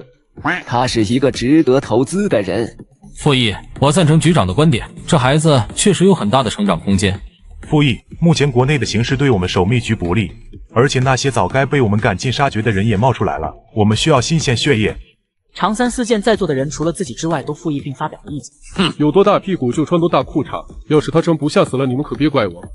放心吧，他死不了，而且他也不会死。小陈，你睡醒了吗？总部的人要见你，现在赶紧过来。还有，顺便把小鲁叫上。好，知道了。陈贤，鲁医生。对，我是鲁医生。你好，我是陈贤。在总部大规模开始建立分局之后，你们临川分局是第一个办的特级议案的分局，总部对此非常满意，也非常欣慰。小陈、小鲁，你们俩还不快叫人？这位是咱们守密局的科研部常部长，你们用的那些器械装备可都是常部长主导研究出来的。科研部部长，偶像啊，常部长，你走之前一定要给我留个签名。常部长，我很早之前就听说过您的名字了，我很佩服你。如果没有你研发的那些武器装备，这些年国内会死很多人。谢谢，咱们说正事吧。鲁医生，这把黑光手枪是给你的，还有根据你的履历，总部将你升级为高级成员。我的天哪，谢谢常部长。那个我们有奖金吗？当然有了，今天早上财务那边已经对接过账了，估计夜里会把钱打到你们账户上。好了，霍局长，你先带人出去，我有些话想跟陈贤单独聊聊。行，那我们先出去了。您想跟我聊什么？这是总部对你的嘉奖，但说实话，我很不想给你，因为这东西我研究了差不多10年，最近才得出来样品，当奖品送给你，我真有点舍不得。研究了10年，这是什么？你应该有19式黑光手枪吧？有，刚入职的时候局长给我发了。黑光这个名字最初是为了他起的，大概是在15年前，兰州那边掉了一颗陨石，被送到我们科研部的时候，它已经开始自我解体了，粒子错乱互相排斥，变成了很多粉末状的东西。经过研究，我们发现那些粉末其实是一种拥有活性的金属。那些金属是活物？它算是一种特殊的寄生体，但在你们眼里，它应该算是一种防具。在宿主身上完成寄生程序后，它会潜伏在皮肤组织之下，只有在必要时刻或是在宿主主动激活的时候，它们才会出现。防御力很强吗？它可以主动隔绝空气里的辐射、光、热、电、酸，甚至是一切我们已知的粒子能量。只要你被它寄生成功，你想死都难。这种寄生体寄生在人体身上有风险吗？目前人体实验有2例都失败了，但根据我们最终的分析结果，寄生成功的几率其实与宿主的生命力有关。我就说这种东西你们当领导的不用，反倒是拿来嘉奖我们这些下属。如果我不要这个，还有没有其他的选择？没有。行，我要。这个要怎么接种？一针就完事了，没那么麻烦。刚接种完，陈贤整个人在瞬间陷入了一种脱力的状态，几乎不受控制的瘫坐在了地上。他在侵蚀我的神经。你没事吧？常三思听陈贤突然发出了一种痛苦到极致的惨嚎，会议室内的10几盏筒灯瞬间炸成了无数碎片，向陈贤看去，只见他就像是一个被无数真菌孢子寄生的宿主，身上长满了密密麻麻如发丝粗细的菌丝。这是一种像毒液一样的寄生体，进入宿主体内之后，第一时间会分化成粒子能量的状态，附着在宿主的神经系统上。但现在常三思看到陈贤身体内似乎有其他东西在排斥寄生体，硬生生把寄生体从皮肤毛孔给挤出来。你们几个怎么回事？里面都闹成这样了，还不进去看看？常部长下达过命令，无论会议室里面是什么情况，谁也不能进去。老霍，别着急，既然小陈还有力气叫，那就说明他暂时没事。更何况他的脾气你也知道，就算跟常部长发生什么矛盾，也不可能在分局里大打出手，可能是有咱们不了解的情况吧。安生点再等等。哼，等个鸡毛啊！你赶紧过来帮我劝劝这几个傻乎乎的朋友，赶紧的！就在这时，一连串爆炸声，走廊中的数十个 LED 灯突然闪。小陈，你还好吗？能听见我说话吗？我怎么了？你之前被寄生体寄生了，看你这样，应该融合的挺成功哈。应该成功了，我现在就像是自己多了一只手，能随心所欲的控制他们。你能控制他们到什么范围？陈贤没有作答，默默抬起手来，控制着那些黑色金属液体往四方延伸，到2米这个距离，似乎已经到达了他的极限。按照我们最初的预测，它在寄生之后应该只能覆盖宿主的皮肤组织，不可能被你这样如臂使指。你到底是怎么做到的？陈贤不知道该怎么回答这个问题，只能摇摇头，表示自己也不清楚。你跟我回京城吧，你是黑光寄生体的首个成功寄生案例。队长，我们来了，这是怎么回事？没事，你们先出去吧，我有话跟陈贤说。在离开会议室前，霍胖子特意看了陈贤一眼，脸上的表情很是担忧。陈贤没有解答他的疑惑，只是笑了笑，却什么话也没说。你只要跟我回科研部，你想要什么我都能满足你，你必须跟我走。别开玩笑了，你送礼我收礼，仅此而已，多的就别说了。还是说你想硬带着我走？在陈贤说出这句话之后，常三思只感觉会议室里的气氛变得诡异起来。哈哈，开玩笑的，这个礼物真的很棒，谢谢你，我很喜欢。剩下那个箱子也是给我的礼物。对，那也是给你的，其中有一件是你加入守秘局之前谈条件要的。再一个就是这把手枪，我私人送给你的，这是我半年前设计出来的新型制式手枪，如果不出意外的话，以后也不会有了，所以这算是孤品吧。它叫什么？白昼。姓周的，你确定那东西能保护那小崽子？要是你敢晃点我拿，我找乐子，我回头就去你们总部揍你。那个寄生体是科研部刚弄出来的，防御力强的你不敢信。防御力强，这跟我们聊的内容有什么关系吗？它的防御力不只是对外的，也是对内。它能让外面的东西进不去，也能让里面的东西出不来。比我送他的护身符还好使。至少已知的符箓造物跟法器一类的东西都比不过它。再说了，你送他那护身符有个屁用，早就被他弄丢了。那道符可花了我不少心血啊，我可是去西北。行了，谁让你老骗他？不过你也不用着急，这边不是有我看着吗？对他有威胁的案子我都没分给他，他会出问题的几率是0。咱们还是小心点比较好。如果那东西从他体内出来，到时候会死多少人，谁也说不准。我知道，所以我才让他们把那个寄生体送给他。等陈贤与霍胖子他们交代完之前发生的事回去后，坐在沙发上的陈贤突然闻到一股血腥味，顺着味道发现是那柄巨肉刀，巨肉刀腥臭的血液不断的滴在地上，似乎是要将这里变作一片猩红之地才肯罢休。怎么回事？是我听错了，还是我出现幻觉了？不等陈贤来得及反应，像是被拉进了某个怪物的体内，四周全都变成了腐烂的肉块，巨肉刀疯狂地震颤了起来，血腥的恶臭扑鼻而来，泥泞的血泊之中更是冒起了无数个硕大的气泡。陈贤身上黑色的寄生体最快速度形成铠甲，但奇怪的是陈贤脑袋里有什么东西正在强烈的排斥他们，所以只能覆盖在陈贤除头部以外的区域。这片空间视域在城南的时候就感觉不对劲了，总觉得巨肉刀里藏着什么东西，看来我的感觉没错。就在这时，血泊之中有个怪物慢慢爬了出来，整体轮廓近似于人类的结构，有4米高，双手放在嘴边不断啃食着自己的指甲，发出的咔嚓声很是令人不安。原来是你一直躲在武器里，你想怎么样？听见陈贤的声音，怪物嘻嘻的笑了起来，开始缓缓挪动步子，不紧不慢地向陈贤靠近着。离我远点！你这速度还挺快，不过你这牙口不行啊，你试试我的。怪物不可思议地看着陈贤，似乎完全想不到有人类会吃自己。没味道，看来你还真是灵体。别伤害我！你会说话，不伤害你，但我看你挺想伤害我呀。不想，我不会伤害你。想让我不伤害你也行，你先蹲着，双手抱头蹲好了。对，就是这样。你还挺厉害啊，我还第一次遇见被我咬了之后还能自愈的灵体呢。你给我老实点，我问什么你答什么。你是寄附在邪气上的灵体吧？我在书上看过类似的记载，你在里面躲了多少年了？记不清了。你今天出来想干什么？怕你的血味道很好，跟其他的不一样。怪不得自己每次使用巨肉刀时都被吸走一些精血，特么的原来一直在当吸血鬼剥削自己。胆子不小，看你这样应该也不是个好东西，今天我就为民除害把你给。我是好东西，请不要伤害我，我能帮你掌控它，而且没有血，我会沉睡，我不想沉睡。作为武器，我已经使用过它很多次了，这还不算掌控？还不算，我指的是掌控它所有的能力。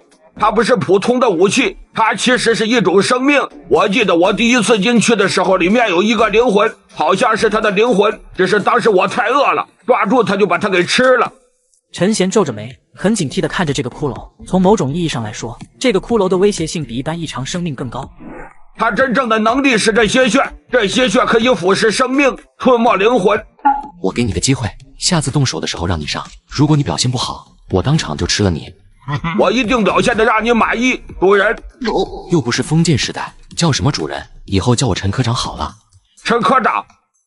不知不觉，陈贤便在宁川分局住了3天。木盒被医疗人员注射生骨激素后，第2天医疗人员上门检查木盒的恢复情况时，恢复的速度令人发指，都忍不住惊呼这是人类医学史上的奇迹。你10分钟后来会议室一趟，这边有个比较特殊的案子，得让你们侦破科接手。木盒，来案子了，我得出去一趟。去多久？1个小时吧，我不去远的地方，就在隔壁的会议室，跟胖袋叔在一起。那你快点回来哦，我先不吃零食，等你回来再一起吃。小陈，我给你介绍一下，这位是报案人魏老板，他可是你们宁川的大名人，你应该也在电视上见过他吧？他不就是那个宁川地产业的巨额未成功吗？你好。你好。老大，黄金力士的研究有眉目了，进展很大呀。这是好事啊，恭喜你，你能照出黄金力士了。还没到那个程度，还差那么一丢丢吧。陈贤在与鲁医生交谈的同时，魏成功也在不动声色地打量他。魏成功虽然不是艺人，但他的身世背景以及钞票能力，就注定他比起普通人有更多的机会接触艺人。对于霍胖子口中的新任侦破科科长，魏成功可是怀有10万分的好奇。小陈，案子有点复杂，办案的动静要尽可能的小，不要大张旗鼓的办案。至于案件的细节，老宋，你来给他们说吧。是这样的，有异常因素，目前已经死3个学生了。1个月前，宁川大学的4个女学生在九灵山中游玩了整整1天，在这过程中并没有发生任何奇怪的事情。直到他们回到学校后，大概在6天前，他们在外面的一个餐厅里吃饭时，都听见了一个声音在讲一个故事。宋觉明拿起手里的记录本，照着记录内容与陈贤他们念叨：宁川是个轻松自由的城市。今天我想起了一个美丽的女孩，她叫李婉儿，她美得像是一朵茉莉花，腰下还有一颗红红的痣，我很喜欢，她也喜欢，所以她盯上了这个美丽的女孩。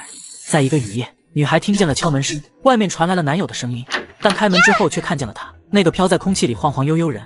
然后他被他剥下了皮，挖空了内脏，那个残忍的畜生。我不喜欢这个故事，希望下次可以是另外一个有趣的结局。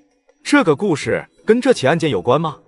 故事中的李婉儿就是4个女学生之中的，而且跟这个故事里的细节能对应上。她有男朋友，而且她这个地方也有一颗红痣。4个女生能听见别人听不见的故事。当故事讲到谁的名字的时候，现实中的她死亡的时间以及死亡的方式还有过程都会与故事一致。剩下的2个死者也是这么死的？不是，他们都有自己的故事。现在就还有魏老板的千金魏然活着，目前他还没有听见那个声音，但据我们推测，这个声音应该会在今天或者明天出现。需要我们做什么？保护他就够了，还是需要找到幕后的凶手处理掉？小陈，你现在又不是临时工，所以办案的思路要变一变，有案必破，追查到底，这些都是咱们需要做的。陈科长，你对这起案子有把握吗？还行吧。这案子诸位也没把握？当然有把握，老魏你别多想，这事我们肯定能处理好。每一个死者遭遇的异常生命似乎都不一样，还有那声音到底是从哪里来的？让我们保住当事人倒是简单，就是找到那个声音的源头可能没那么容易。这点我们调查科会注意的，争取在最短的时间再扒出一点线索来。小陈，你带着小鲁去魏家保护当事人，如果有新的线索出来，我们会及时通知你。好的。老大，这次的案子看起来难度不大呀，估计也就是中级议案的难度，咱们肯定能处理好。不好说，我感觉这案子有蹊跷，可能没我们想的那么简单。陈贤，我想去。可以带你去，但你不准乱来，不许乱跑，明白吗？到达地下停车场后，陈贤发现魏成功已经在这里等候多时了。陈科长，这次麻烦你们2位了。没事，我们上车吧，先办正事。陈科长，您对这次的案子有几成把握能保住我的女儿？这事您还用问吗？有我们科长出马，还有什么事是摆不平的？别看我们科长年轻，他办案子从来没有失过手。鲁医生看见陈贤瞪了他一眼，剩下的话直接咽了下去。把握挺大的，但我现在给不了你太明确的答复，得先去看看情况才行。行，有点把握就行。我魏家就这么一个女儿，她现在遇见这种事，家里人都快急死了。这次的案子可能有其他先生会掺和进来，主要是我夫人那边，她也是着急，希望你们能理解。没事，理解。到了魏家后，走进大厅，陈贤身上的气息都瞬间变得冰冷下去，因为此刻他见到了一个很不想再见到的人。你来这里干什么？没想到你还真是阴魂不散啊！办案。嘿嘿，老大，你们认识啊？不认识。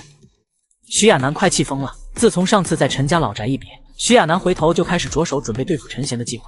可惜计划还没出到一半，徐亚楠的父亲就给他打去了电话，千叮咛万嘱咐让他别乱来。他就是你们找来的先生，那就让他先处理吧。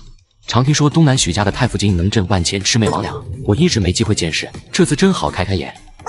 连龙虎山的小天师都没有这么跟我说过话，陈贤，我迟早收拾你，你给我等着！哈哈哈，老大，你到底是怎么惹他了？你始乱终弃了！哼！陈贤冷冰冰地看了看鲁医生，沉默不语的样子有些吓人。鲁医生也不由得紧张起来。难道我猜对了？按照老大这性格，不会杀我灭口吧？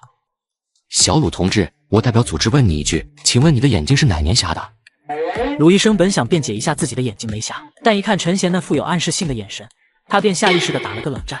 昨天瞎的，最近搞研究发明太专注，不小心伤了眼了。老公，你回来了。哎，小然怎么样了？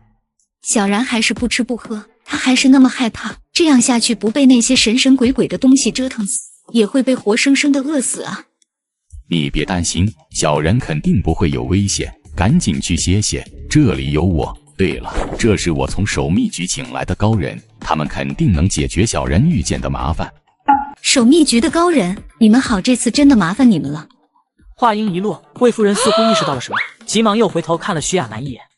雪，看我干什么？我可没那么小心眼。亚楠，你不生气就好，毕竟小然的情况是这样，你叔叔也是一时心急才。对，希望你们大家都别介意，这次的事是我孟浪了。没事，不介意。岑贤，你是不是不开心？没事，只是有点烦而已。不要跟我说故事，不要！不等魏家人反应过来，陈贤以本能的飞速往楼上跑去。正在这时，一道俏丽高挑的身影却挡在了他身前。我说了，这次的事由我处理，用不着你们。老大，现在怎么办？咱们到底出不出手？等他处理不了，我们再上。进入魏然的卧室，此刻他整个人都披着被子裹成一团，蜷缩在角落里，惨白的脸上见不到半点血色。不要说了，不要说了，我不想死，你别杀我。我感觉不到，没有任何异常生命的气息，空气里的阴阳粒子也没有活动的现象，跟楼下的感觉一样，没什么特别的。老大，你的感觉没错，但那姑娘明显是听见那个声音了，那声音到底是怎么传出来的？总不能是她的幻觉吧？陈贤摇摇头，示意再观察观察。小圆，你别害怕，姐姐在这呢，你不会有事的，相信姐姐好吗？他在跟我说故事，我快要死了，那些怪物会把我的皮剥下来。故事说什么了？你是谁？你怎么在我房间里？你能不能让当事人的情绪平复一会再问问题？你们守秘局就是这么办事的。算了，哥，你别跟他计较。是我太着急了，对不起。你现在情绪平复好了吗？还好。那你能告诉我故事内容是什么吗？这个很重要。